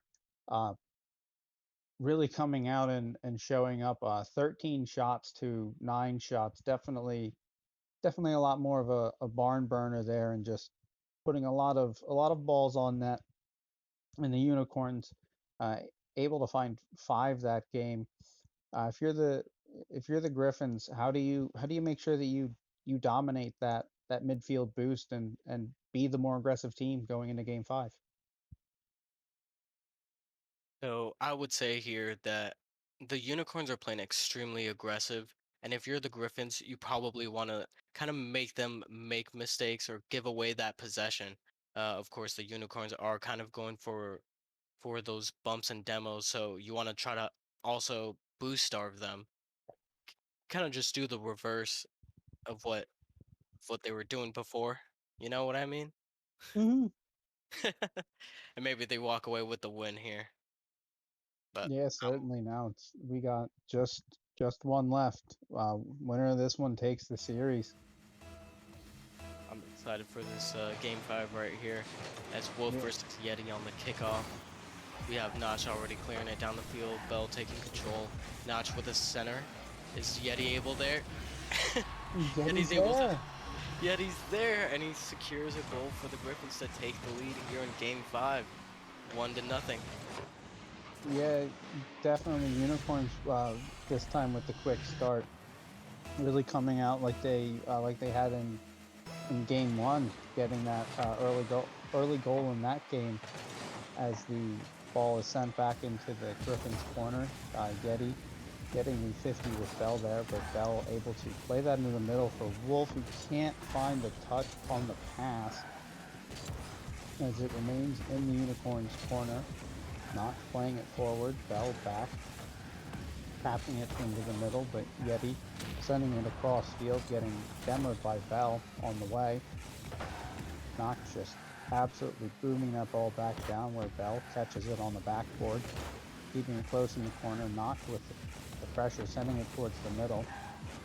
As both teams just really sending it now back and forth in the midfield. Ooh, is getting that was a nice pass off the backboard there. It looks like Notch going for the squishy save. Just wasn't expecting the ball to go as slow as it did, I guess. And misses the touch, and the Griffins are able to turn that one in to tie up the game here in Game 5. Yeah, Notch. certainly. Oh, almost with Uh-oh. the response. Almost. Ready That's- on it. I'm sure Notch would have loved to take that one back. Oh, definitely. Yeah, there have been a couple close ones that have really feel like that they've been making and breaking some of these games, and this one seems like there's going to be a lot less mistakes, and it's going to be who makes that one mistake. Oh, that's one right there. Just yeah, it's One you're that not they going to would've have that every loved. time, but that's one of the ones that you want. Yeah, absolutely. And it seems like both teams have had a fair amount of opportunities here. It's just seeing who's going to be the next one to strike. Yeah, right now both of them really just seem fairly content with taking the ball into their half and just kind of booming it down to the other half and just kind of sending it back and forth right there. Neither team generating a whole lot of sustained offensive pressure. Yeah, it looks like there's really a fight for possession going on right now, and each team is just waiting for the other one to mess up. As we see a Is mistake, this a but Bell mistake? with not a lot of boost. Notch able to save it. Bell with another shot, maybe a fake. Is there a Possible race to break. the ball there? No, but Bell getting there first. Yeti putting it in the middle though. Bell still able to catch up with it, sending it into his own corner, but misses the touch. Yeti gets it around both. Oh, This one's gotta hurt if you're a Griffins fan. yeah. Yeti just taking control. Wolf, I think, Oh. predicting the flick, but Yeti just keeps it grounded. Yeah, and there's that mistake right there, just not able to get that ball out, and the Unicorns pressed up, and Yeti was able to find that goal there, give them that lead, and it feels like this game goals will be coming at a premium. That high scoring game is looking like it's not going to be this game, as Knock got most of that, but not enough of that. That's so unfortunate. Notch just picking up the boost, trying to go fast, and then I think he just goes a little bit too fast, and he's not able to get enough force to completely turn away that ball from the net. Yeah, I mean, definitely slowed it down, but yeah, not enough there. As Bell sending it across there, Wolf trying to corral it, and it's up there for Yeti as Bell plays it back down. Not trying to keep it in the corner. Wolf clearing that away from the front of goal as Now the Unicorns are actually starting to generate some offensive pressure as Yeti trying to set it down in the slot there for his teammate as Bell Bell does get a clear here finally, getting it across with a bump play and keeping Oh, it in. Oh no. Oh, no. it's a Notch little with too the aggressive. Notch with a 50 right here that just kills the ball. Bell is caught out trying to turn, and Notch is just gonna send that one on an empty net. Take the lead for the Unicorns by 1. Yeah, it looked like Wolf was the second man on that one and came forward. I didn't see his angle, so I don't necessarily know what he saw, but it definitely left Bell as the last man at that point and was caught out as a result there as the Unicorns take the lead and knocked with a demo on Bell as Wolf tries to keep it in the corner but not able to knock, sending it back down to the Griffins half in the corner. Bell knocking it forward, Wolf chipping it over Yeti into the Unicorns half, trying to harass that ball towards the front to try to get a shot here, but not. Bringing it back down and off the corner, and nothing on the follow-up to try to get that, extend that lead. Yeah, an opportunity for the Unicorns to possibly extend their lead. Oh, Oh, Notch just barely off target right there. Now the Unicorns are still maintaining a lead of 1 goal. If the Griffins wanna try and send this into overtime, now is gonna be their time to score. yeah, now it is going to be their time, but the Unicorns have possession and Noct will flick one in at the buzzer here to give the Unicorns a 4-2 win in this game and to give them the series 3-2. And if you're the Unicorns, you must be feeling great after this win right here. They were down 0-1 in in the season, and with this win, they're able to equalize their record, going 1-1 going forward. It's a good leaf to turn going forward. Yeah, certainly. And this Griffins team, that's they played a great series. Really played a great set of 5 games tonight, and just not able to come away with that victory, dropping to 0-2 on the season, and that's got to be got to be a little rough there to start the season like that, especially this one when they were just 1 game away and lost the last 2. Yeah, that's a tough one, but I think we have some winners waiting for us to interview them.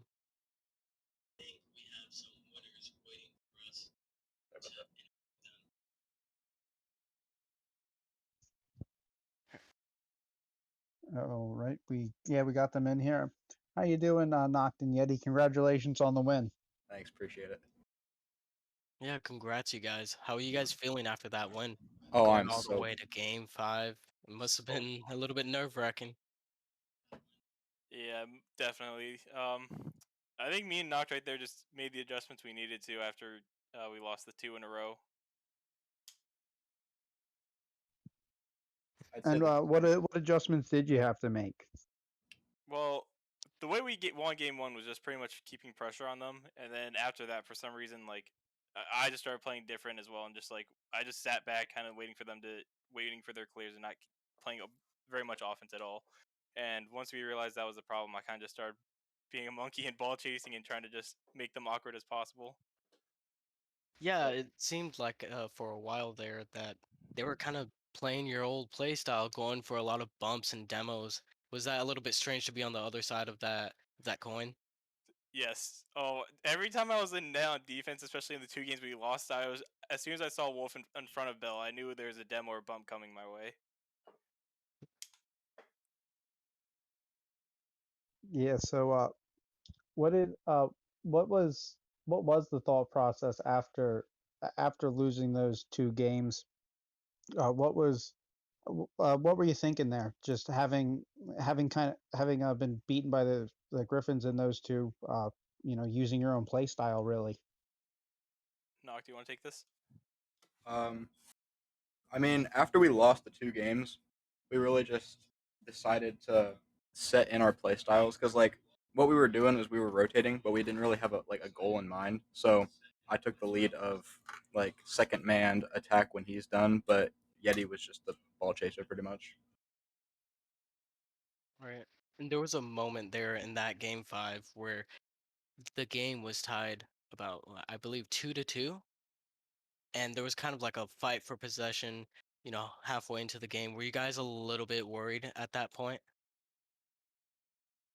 Um, honestly, I think it could have gone either way. That it was just a matter of who challenged the ball first, because 50s that in that entire series was just going to either side of the team, and it was just a matter of who got there in time, and if we were just there and like we were just if we didn't give them free hits, that's all it was.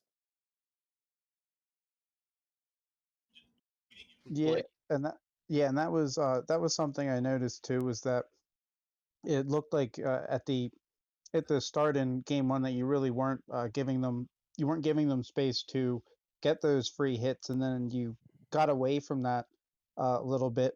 What did you feel like prevented you from being able to maintain that style there? I feel like they really just read us after game one. After game one, they knew what we were planning on doing, and they really stepped up their game. I didn't feel like game one was much of a challenge, but they really just went at us in game 2 and 3. Yeah, I'd definitely say that game 1 looked the slowest out of the entire series there. Seemed like both of you guys were just trying to like feel each other out, and you guys came out on top. Yeah, I would agree, especially since the adjustments they made in the next two games to beat Yeah, us. for real. Blade, you got any Well, more questions for our winners? I do not. Do you, Debbie? No, sir. Is there any teams that you guys are looking forward to playing this season? Um, honestly, I think the Dragons, not because like I'm gonna call them out for like being bad or anything. I think it's just gonna be a good matchup to watch, like Laggy and just anyone on their team playing Gabe, because I'm for sure. Ooh. I'll admit it. I'm just gonna play Gabe in those two series that we have against the Dragons.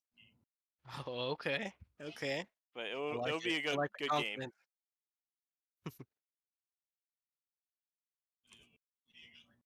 Very nice, very nice. So, uh, with that said, do you have anything else you'd like to say? Anyone you want to shout out? Anyone you want to trash talk? Anything? Um, I'd say good game to the two we just played. Other Yeah, it than that, was. I mean, Gabe's a pretty good coach. Even though he's not our dedicated coach, he did well. All right then. With that said, that we're going to sign off for the time being. We'll be back at 10 o'clock with an Elite League matchup between the Huskies and Colts. So for now, I've been Blade, and I was joined by Debbie. And as a quick recap, the Unicorns beat the Griffins 3-2. Thank you for watching Frontier Doubles League.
Ladies and gentlemen, we interrupt your regularly scheduled program to let you know that this game, this elite game between the Huskies and the Colts, is going to end in a forfeit. Unfortunately, the Colts will end up winning this series 3-0.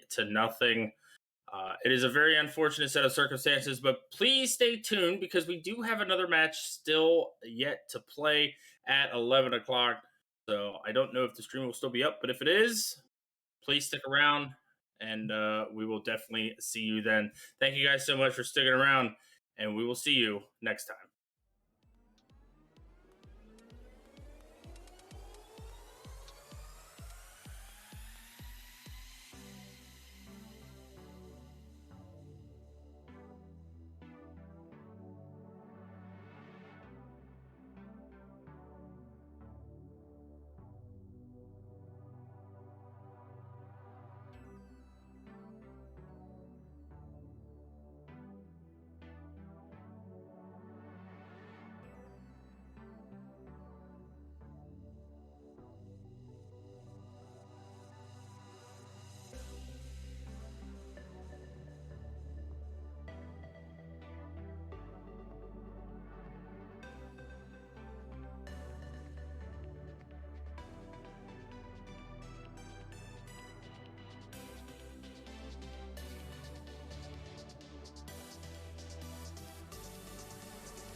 competition like the playground.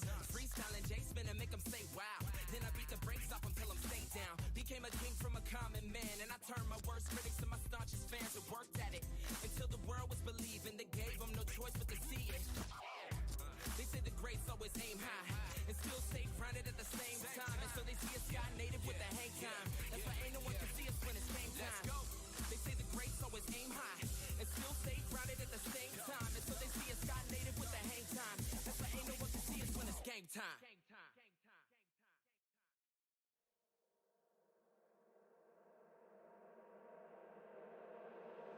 Solar eclipses.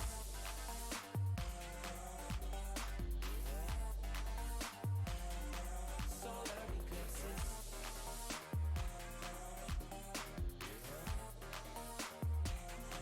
Solar eclipses. Caught up in your gravity, always end up lost in your wake.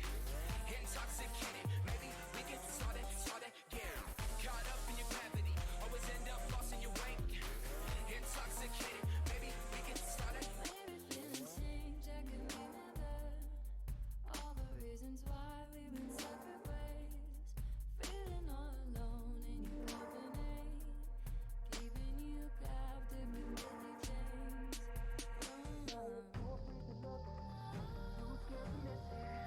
We're night and day, solar eclipses. Too afraid to look, too scared to miss it. We're night and day, solar eclipses.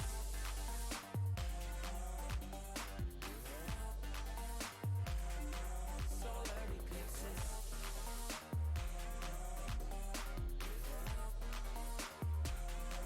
Solar eclipses. Caught up in your gravity, always end up lost in your wake.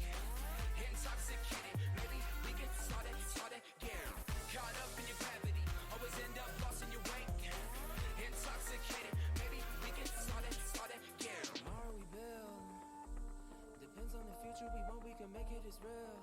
Maybe we will though, give up the ego. Making it feel good. Too scared to just let it go. Too scared to just let it go. Tomorrow we build. Depends on the future we want, we can make it as real. Maybe we will though, give up the ego. Making it feel good. Too scared to just let it go. Too scared to just let it go. Caught up in your gravity, always end up lost in your wake. Intoxicated, maybe we get started again. Caught up in your gravity, always end up lost in your wake. Intoxicated, maybe we get started again.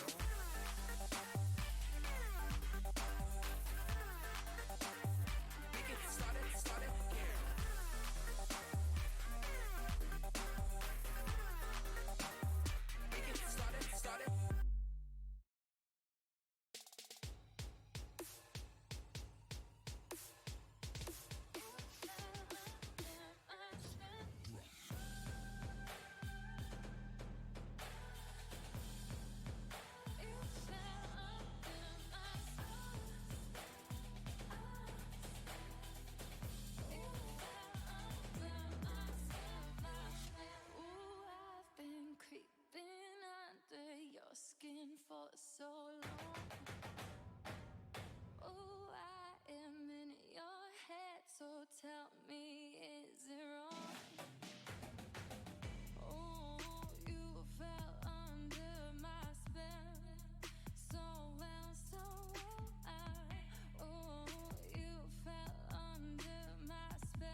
Breathing underwater. Can't let you go now.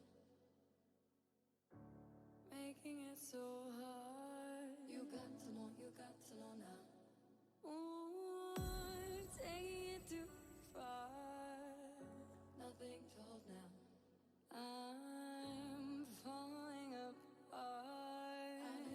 Out in the cold now.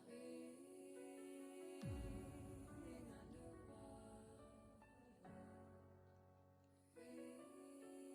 Breathing underwater now. I can't let go.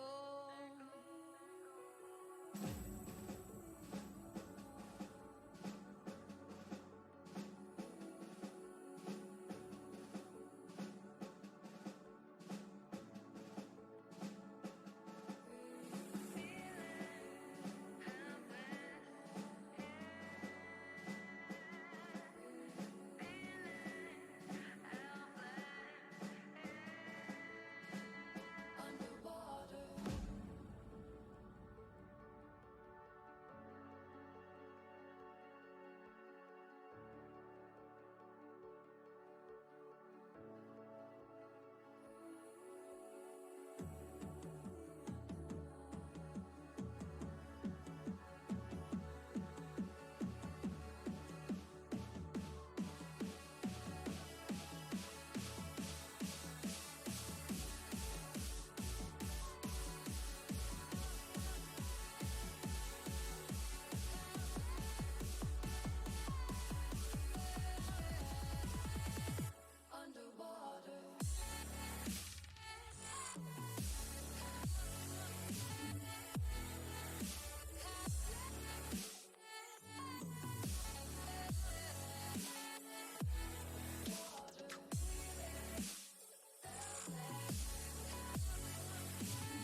lights go out.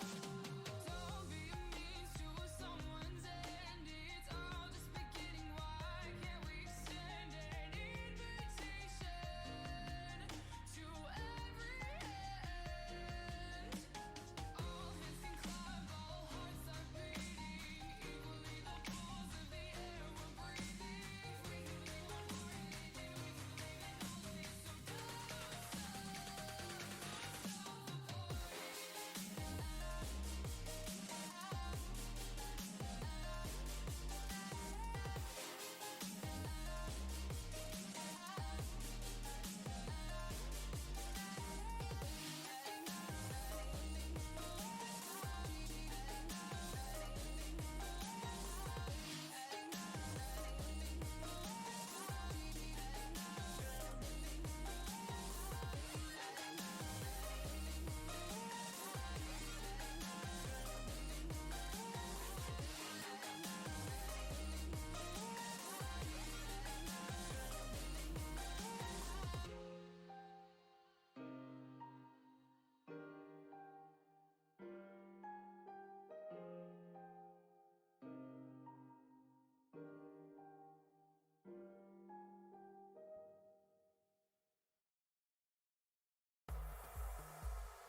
Infinite power.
Infinite power. Infinite power. Infinite power.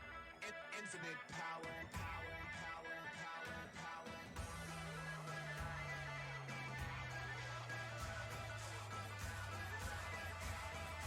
Infinite power.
ladies and gentlemen, welcome to an exciting matchup tonight of the 1-0 Vipers against the 0-1 Monkeys. It's going to be a real exciting matchup tonight. We have the A lineup coming out from the Vipers and the C lineup coming out from the Monkeys.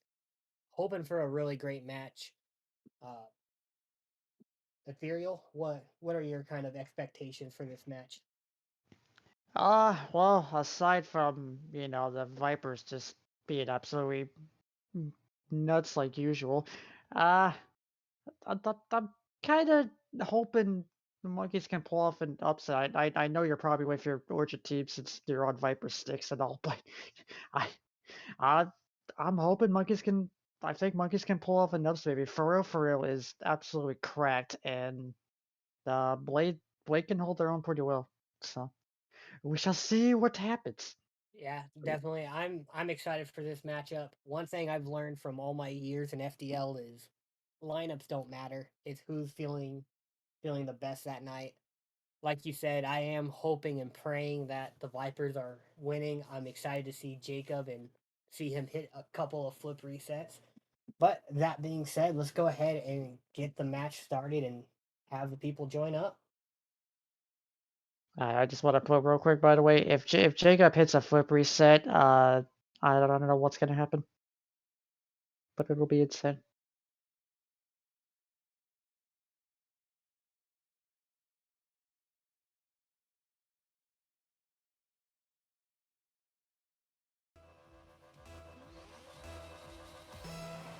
All right. All right, starting kickoff. It's going to be a great 50 coming out there. Vipers are going to get the advantage. Jacob going for the ceiling shot immediately off the bat. You love to see it. Monkey's trying to control the ball, give it up into Athic. Athic's going to get a great center to mid. Jacob's just a little too far out of play for that. Great clear there from the Vipers. Jacob going in for the touch. Just getting over him. I believe that was for real, for real. Athic's going to play it into the corner. Good center attempt there from the Monkeys. Blade just a little too far out of play there. Jacob gets the shot on net. Great save from For Real. Athic is there and puts it just too high. Great cleanup there from Jacob, though. Vipers take a 1-0 lead. Yeah, that was a really good cleanup from Jacob there. But one thing I am liking about Vipers so far, they're not like being too aggressive. They're taking their time and trying to wait for the opportunities and mistakes to present itself to them. So that's a smart strategy. Definitely keeping the pressure up, but not too much pressure where they're overcommitting on things. But Monkeys win that kickoff. Jacob's gonna play it right into the Monkeys. Great clear there. Good clear there by Athic. A bump coming out from Jacob. See what the Monkeys can do here. Bump coming out from Blade. Great challenge from For Real, For Real. Great bump there on Athic. Should be putting the Monkeys in a 2v1 situation. Blade just gets it over him though. It looks like a good clear there from Athic.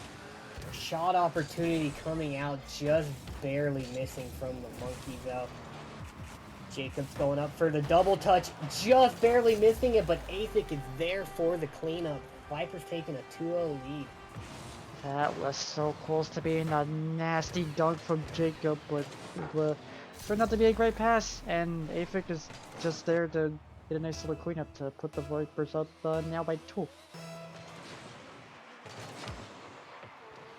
Great 50 there. Vipers are going to win that. Keeping up the pressure, coming with Athic. Good demo by Jacob, but Jacob's going to actually pop that one out there. Monkeys now starting their attack. For real, taking it up. Jacob plays the ball just around him. Blade, though, able to keep the pressure up. Great clear there by Athic. Good dunk by For Real. Jacob's there to clean that one up, though. Oh, and it's just bouncing in front of the Monkeys' net, but no Vipers were there to capitalize. Monkeys look a little confused on what to do in the corner. Jacob's going to try to get the shot on net, but great save there by For Real going to get the clear towards the Vipers' net, but Jacob's able to get back just in time. Oh, Jacob dribbled it past one, loses a little bit of control. Going to try to get it over Blade now. just loses control, gets the bump on Blade, I believe that was. Great 50 there. Gonna kind of put the Vipers in an awkward situation. Monkeys are gonna be able to start up the pressure now. Good clear by Jacob. Oh, and just a miss from Blade. I believe that's gonna go right on in, and Jacob gets his second goal, bringing it to a 3-0 lead for the Vipers. Yeah, now that this is the Vipers lineup we've come to expect so far. A little bit of an unfortunate overcommit from the Monkeys, and it's able for Jacob to have a free real estate moment, as they say, when the net is that wide open. But yeah, Definitely. And I'm not gonna lie, this is kind of how I thought this match was gonna kind of go. I would like to see a little bit more pressure coming out from the Monkeys. I mean, as much as I want my Vipers to win, no one wants a 3-0 sweep, but Athik able just to capitalize on a little mistake there by the Monkeys. yeah, that was an unfortunate clear from Blade there. Good attempt though. I did like the attempt. It's just that the execution wasn't properly executed. Whatever you want to say about that. And yeah, just like you said, the Monkeys. I feel like if the Monkeys could start to adapt as okay, I say something, and For Real just decides to shut me up. Okay. Yeah, I mean, great shot there by For Real. Jacob just barely missing Athik in a little bit awkward position. Actually, Athik does, believe, get that touch and score that. But great shot by For Real. Yeah, that was a good shot by For Real. And Monkeys, second half of this game, they might have second life here. But great center there. Jacob though is going to be able to keep control of that, take it up the wall. Going for the double touch, gets the pass down mid for Athik. Athik just gonna miss though. Jacob's gonna be able to keep control of that. Both Vipers look like they were committing for that on the back wall. Both Monkeys commit and miss, and Jacob is there to capitalize. That right there is just an unfortunate situation, and even being an adept player, I've had plenty of goals that happen just like that. It's an unfortunate situation when everybody is missing right in front of the net. yeah, that's definitely unfortunate there. Not gonna lie, for the second before that goal, I held my breath because I thought Jacob was gonna hit the foot reset, but I know, I didn't want to cast during it. I saw it happening. Monkeys are gonna get the clear. Jacob is there though, just keeping up the pressure. I wish I could get some stats on how much time the ball has been on the Monkey side versus the Viper side. But it is definitely outweighing it. Double commit there coming out from the Monkeys though. Gonna be a center up for Athik. Great clear though by For Real. But once again, Jacob is there to keep the pressure up. Good clear though by Blade, able to keep the ball out of danger's way for a moment, but it looks like another great pass and shot coming out from the Vipers. 6-1 with 26 seconds left. I think we might be making a trip. Yep, we can grab the plane tickets because it might be happening. That was a good pass from Athik there. And Jacob, being the absolute sharpshooter he is, just absolutely killing the Monkeys defense right now. They got one goal at least, so it ain't a complete shutout, so that's a little bit of momentum for next game, but yeah. And honestly, I've been in this situation before where I'm on the wrong side of a potential flight, and all that's going through my mind the entire time is how do I not make the flight to Brazil? yeah. And it looks like that's gonna take away the flight right there. Not enough time to make a trip to Barcelona on the way. Great shot though coming out from For Real. Jacob just barely missing that, and Athik unable to get to that one. Yeah, that the game is lost for the Monkeys, but that was at least one good momentum swing for the next game. Those are the best type of goals at the end of the game. You find yourself at least 1 or 2 goals just to help bring the confidence back up a little bit, and yeah, And good win. if you can, if you can get that ending pressure and kind of get that momentum swing, maybe it's just enough to bring that momentum into the second game. Yeah, for sure. But dominant start from Vipers so far, just like I expected. the monkeys, just to finish with this first game, the Vipers, yes, they were being aggressive, but at the same time, they were being methodical with their aggressiveness, if you like to call it. They were waiting for the mistakes to happen. They weren't like rushing or overcommit or something. I feel like if the monkeys could adapt and even adopt the Vipers' playstyle a bit and beat them at their own game, then they could possibly take the second game. What do you think, Sticks? Yeah, I mean, really, I think what it is the Vipers were able to stay cool and calm during that entire matchup, where the Monkeys, because of the pressure that the Vipers were able to keep, they constantly felt pressured and just made those little mistakes. So if they can clean up those little mistakes, stay cool, stay calm, keep the pressure down, I can definitely see the Monkeys making this a very close competitive game.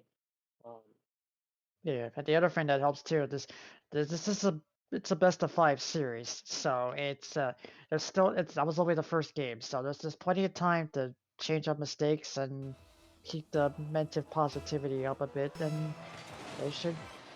I I feel monkeys can do it. It's just they have to believe they can, and they yeah, could possibly get something going here. definitely. Great start there for the Monkeys, winning the kickoff. Had the shot attempt.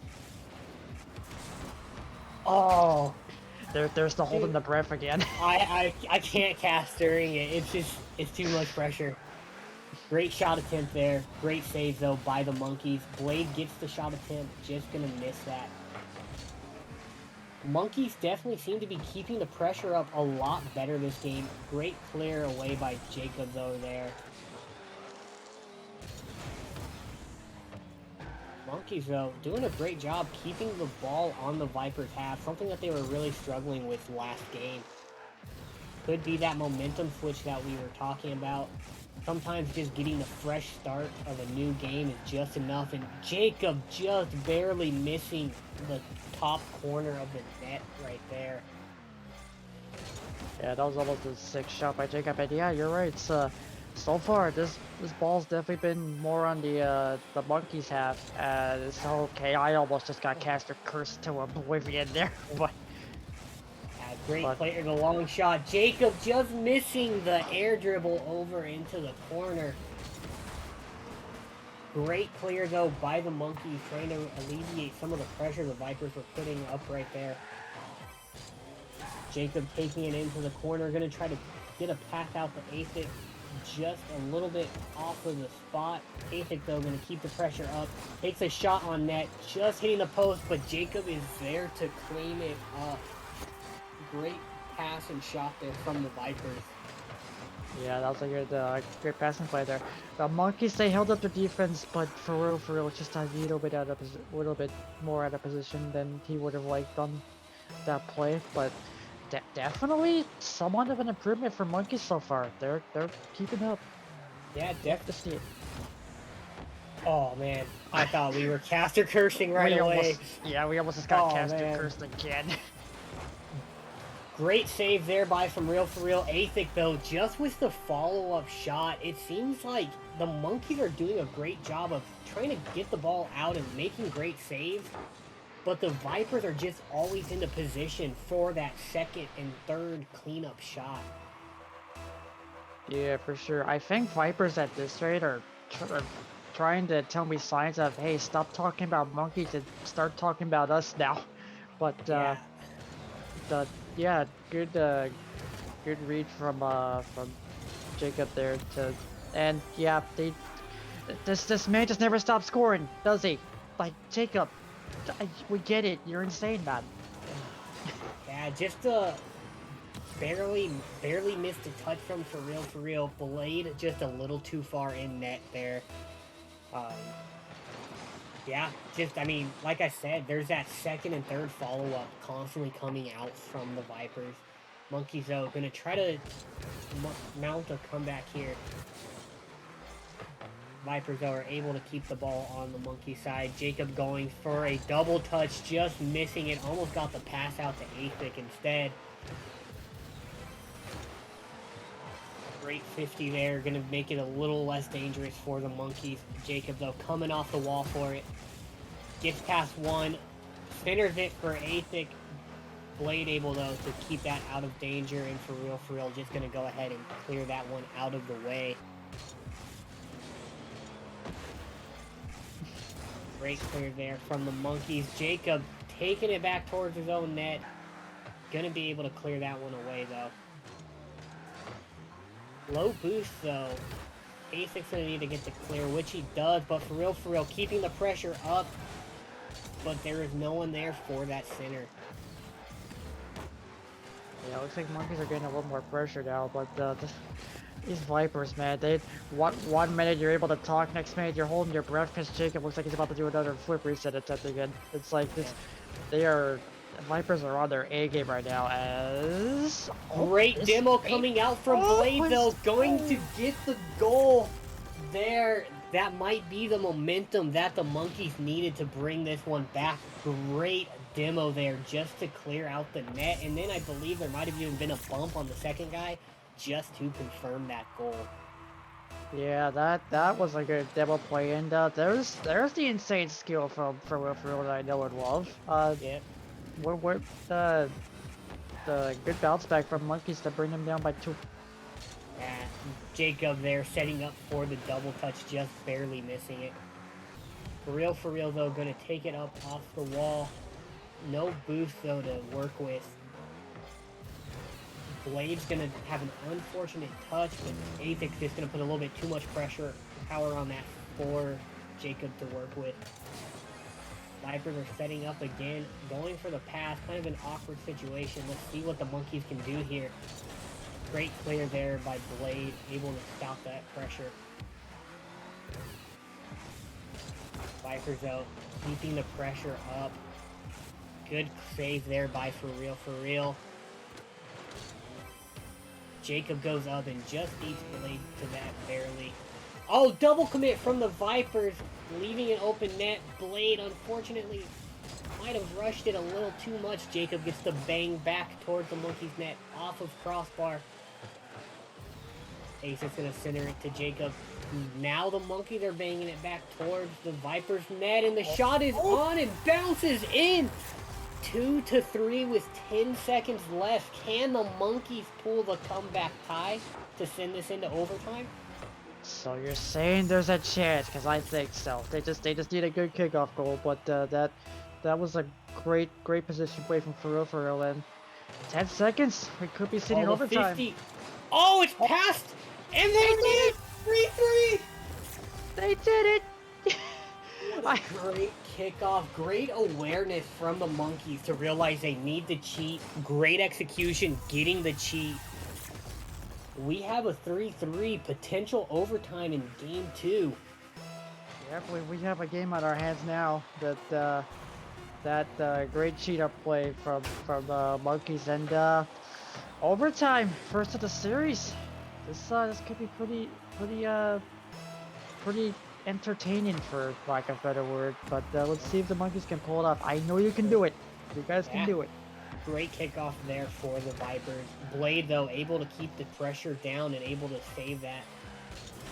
Blade gonna get it almost past Jacob. Jacob with the junk in the trunk gonna be able to save that one right there. Jacob making his way downfield, gonna try to get the pass out to Athic, I believe. Athic does fall back. The Monkeys are doing a great job keeping the pressure down. Jacob there, though, gonna keep the ball on the Monkey side. An unfortunate miss there from For Real. But Vipers are not able to capitalize on that. Huge demo coming out from Jacob there. Athic gonna 50 it towards the net, but Blade's gonna be back in time because of the demo for that. Gonna be a bounce up. Jacob's going up for it. Gets a shot on net just to the post, and Athic is there for the cleanup and off the same post. Unfortunate situation there. Both Vipers are gonna want those shots back right there. Yeah, they definitely are. Oh, that was a nice little great back pass from Peripheral, but Monkeys, they're holding their own so far. It's you like to see it. This is a massive improvement from game 1 so far. Yeah, and Vipers are keeping the same pressure up, but the Monkeys are doing a great job of just keeping the really staying calm, like I mentioned at the beginning, not making simple double commits. For real, might have been up too far, and Jacob is just gonna bang that one past him. Great shot from Jacob. Oh, that And hurts. Vipers are going to take game 2 in overtime, 4-3. That hurts. That does hurt, but for the Monkeys and the Monkeys fans, you can hang your head high or put your head up high and know that it was a much better improvement from game 1. And if you can keep that same momentum and same improvements, there's a good chance that they take this into game 4 and potentially a game 5.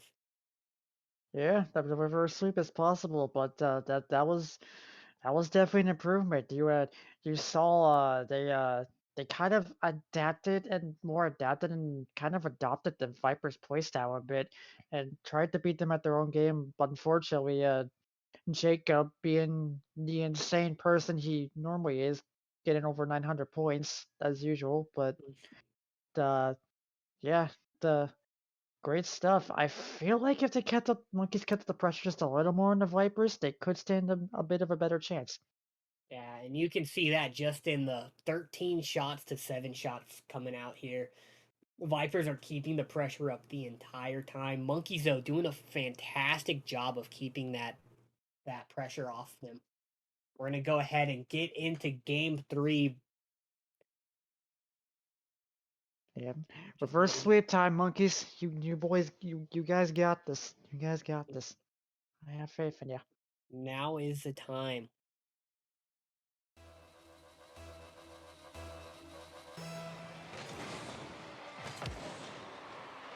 Good kickoff there. Vipers are going to win it. Jacob looks like he's going to go for the demo. Going to make, for real, get out of position, but Athic just unable to get that shot on net there. For real.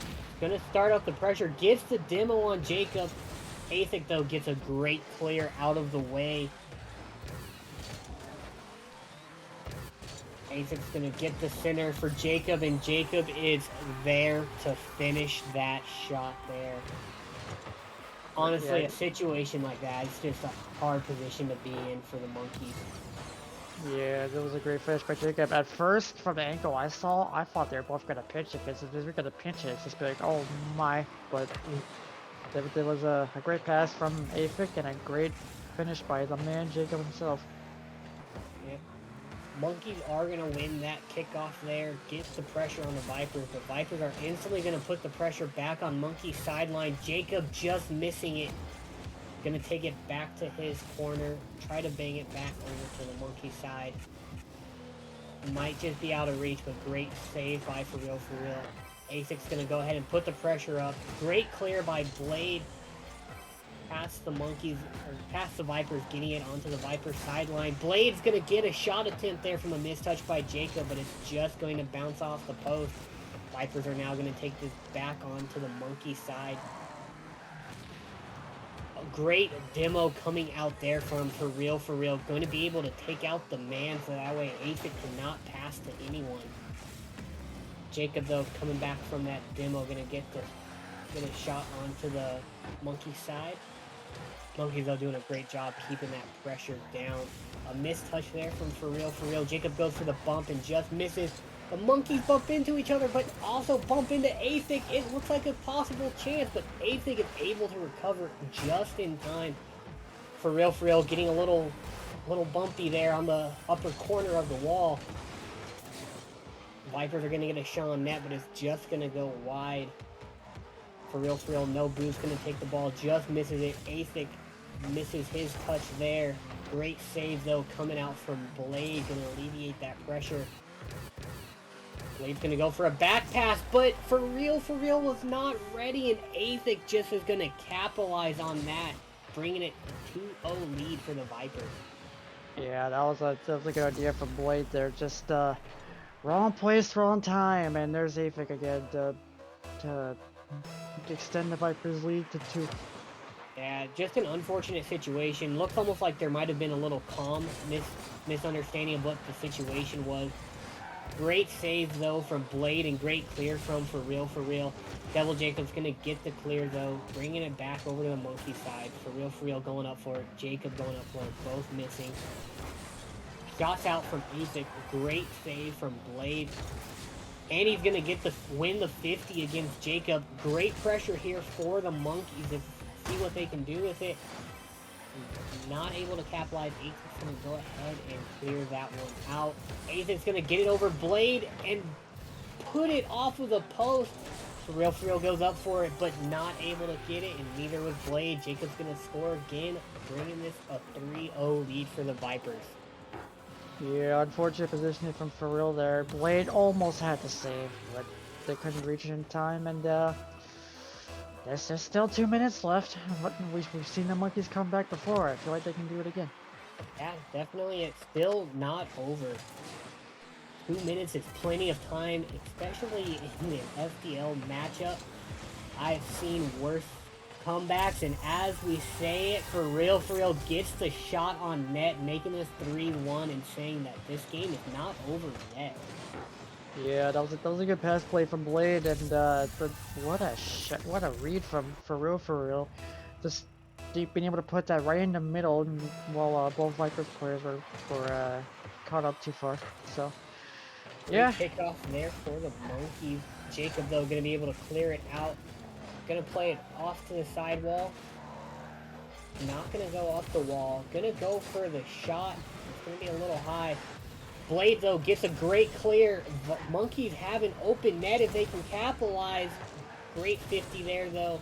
Ace is gonna play it across the net.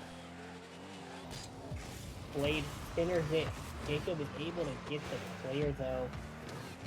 Monkeys are now trying to start their attack. Jacob gets past one and flicks it over the other one, making it a 4-1 and bringing that 3-goal lead back to the Vipers. yeah, it's just beginning to look like Game 1 all over again. What a flick from Jacob to get it over Blade and make them more awkward than they already were. And it ain't over yet, but it's starting to slowly look more dire for monkeys. Great clear though there from For Real. Gonna keep the ball on the Viper sideline. Gonna try to keep the pressure up there for him. For Real goes for the shot, misses. It's gonna be a wide open net for Blade, and Blade is gonna score, making this a 2-goal game again with 1:03 left. All right, so apparently Monkey said it ain't over until we say it, or until we say it's over now. Good shot from Blade off of a good way to force the double commit from For Real, and I said it might be looking dire, but it just like game 2, it ain't over yet. Great shot coming out from For Real. Vipers though are going to get the save. Want to see a little bit more pressure and speed coming out from the monkeys. Great save there though from For Real. Looks like Vipers are able to keep the pressure out. Blade just gonna barely miss that. Great save though by For Real. Gonna now bring the pressure onto the Vipers here. Blade just barely missing that shot attempt. Aethic though gonna miss the clear. Jacob there is there to go ahead and try to clean that one up, alleviate the pressure. Great 50 there. Aethic goes for the shot attempt, going to put it wide, and with 8 seconds left, I think this is going to be it for the match. But Jacob wanted to let everyone know there is one goal coming in. Yeah, Jacob was just like, yeah, we may have won this game, but let me just style on it a little bit more, why don't I? Great. One little tap right on over. Yeah, great little style play from Jacob, and yeah, valiant effort from monkeys, but like you said, I think this is well and done. Yeah. Good game though. Vipers are gonna take the series 3-0. Really, game 2 is definitely the closest match, obviously going into overtime. I can't really tell what changed between. Obviously, the first match, monkeys were playing very panicked. Second game, they seemed a lot more focused, were able to really keep it up. And then third game they were still doing good, but Vipers, just the pressure is unmatched. Once again, 12 shots to 5. When you're putting up those kind of numbers, it's just really hard. Really hard to pull Yeah. it off. Yeah, that I feel like what happened was game one, the Vipers came to play and the Monkeys weren't expected it. Game two, they were more used to their play style, and I think those 2 goals they got at the end of game one kind of boosted the momentum a bit. And then game three, I think Vipers just had enough of their stuff to be like, yeah, you guys are good, but we've had enough of your stuff, so we're just gonna close this out. So, and it looks like we have both of them in the waiting room for an interview. Here they are. Hello. Hey, what's up, fellas? Welcome, Viper family. Congratulations on the sweep tonight. Great game. All 3 matches, all 3 of you guys played phenomenal. I'll go ahead and let Ethereal start it off. I'm still just trying to wrap my head around kind of what happened throughout these matches. Yeah, there was a great series. I gotta let the cat out of the bag first, though. Jacob, where was the flip reset, man? Come on now. I mean, we saw you go for it twice, holding our breaths, and it didn't happen. Dude, I'm pretty sure you guys watched throughout the games. I went for so many doubles, I did not hit a single one. You came pretty close to some though. We were holding our breaths the entire time because we didn't know if you're going for a double or a flip reset, or possibly both. But Yeah, I told Athik, I was like, if we get a big enough lead, I'm gonna try to ceiling Musty. Yeah, I was going for it. Yeah. But yeah, great series. How did you guys like? Cause we saw you guys go up by a lot in game one, and then game two, Monkeys came back and forced into overtime. What was your guys' mindset going into that overtime? Once they Fucking came back. about. So I Yeah. literally just having fun second game, then decided just not to. Yeah, that seems fair. Yeah, it's just dumb challenges from my part. It's a couple double commits from both of us. Yeah, and just not hitting the ball in the net. Yeah, that's one awesome. game I went 3 for 9. I was like, wow. 1 for 4. Hey, don't worry. You wouldn't be on the Vipers if you didn't hit crossbar post at least 4 times a match. That's Only 4? You're right. You're right. My bad. More like 8 times a match. I think I hit at least 10. All right. So, go ahead. I was gonna say, great win, guys, and if Sticks has anything to ask or close out with, then take it away.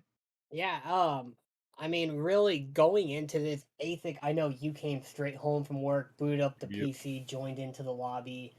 Both of you guys played great. The pressure was absolutely insane. Was there any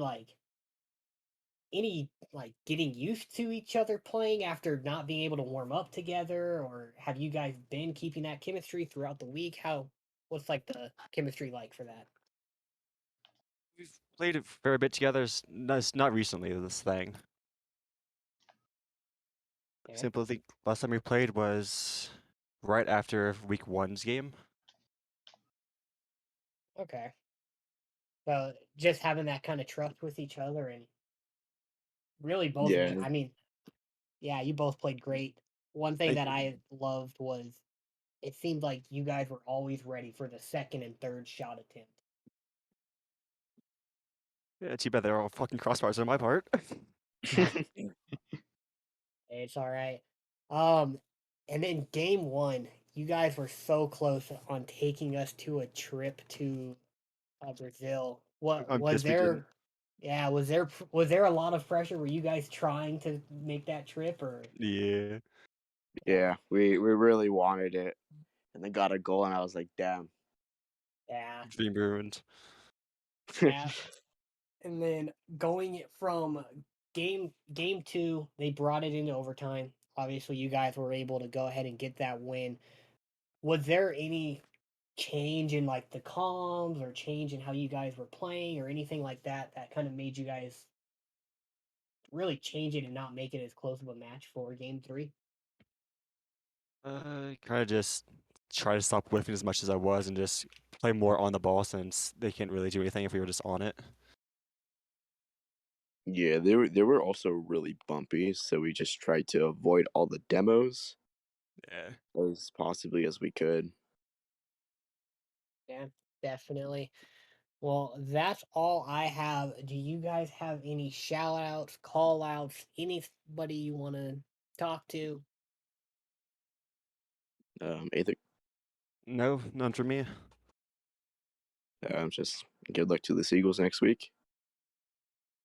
All right, I That, like it. Very thanks, bud. We're waiting for you. I mean, Just a heads up, we're Don't waiting worry for you. about it. I meant Eagles, bro. Well, still, either way, our team's waiting for payback against y'all. Just be aware of that. Yeah, but good luck to the Seagulls too. Thanks, bud. You guys too. I love the competitiveness coming out in the Origin League. Well, that is going to be it for us tonight, folks. The last match of the night. I believe we might have some streams tomorrow. I don't want to make any promises. Look out for the pings coming in the Discord if we do have any matches for tomorrow. Congratulations to the Vipers. Monkeys, you guys played great. Have a good night. Have a good one. You too.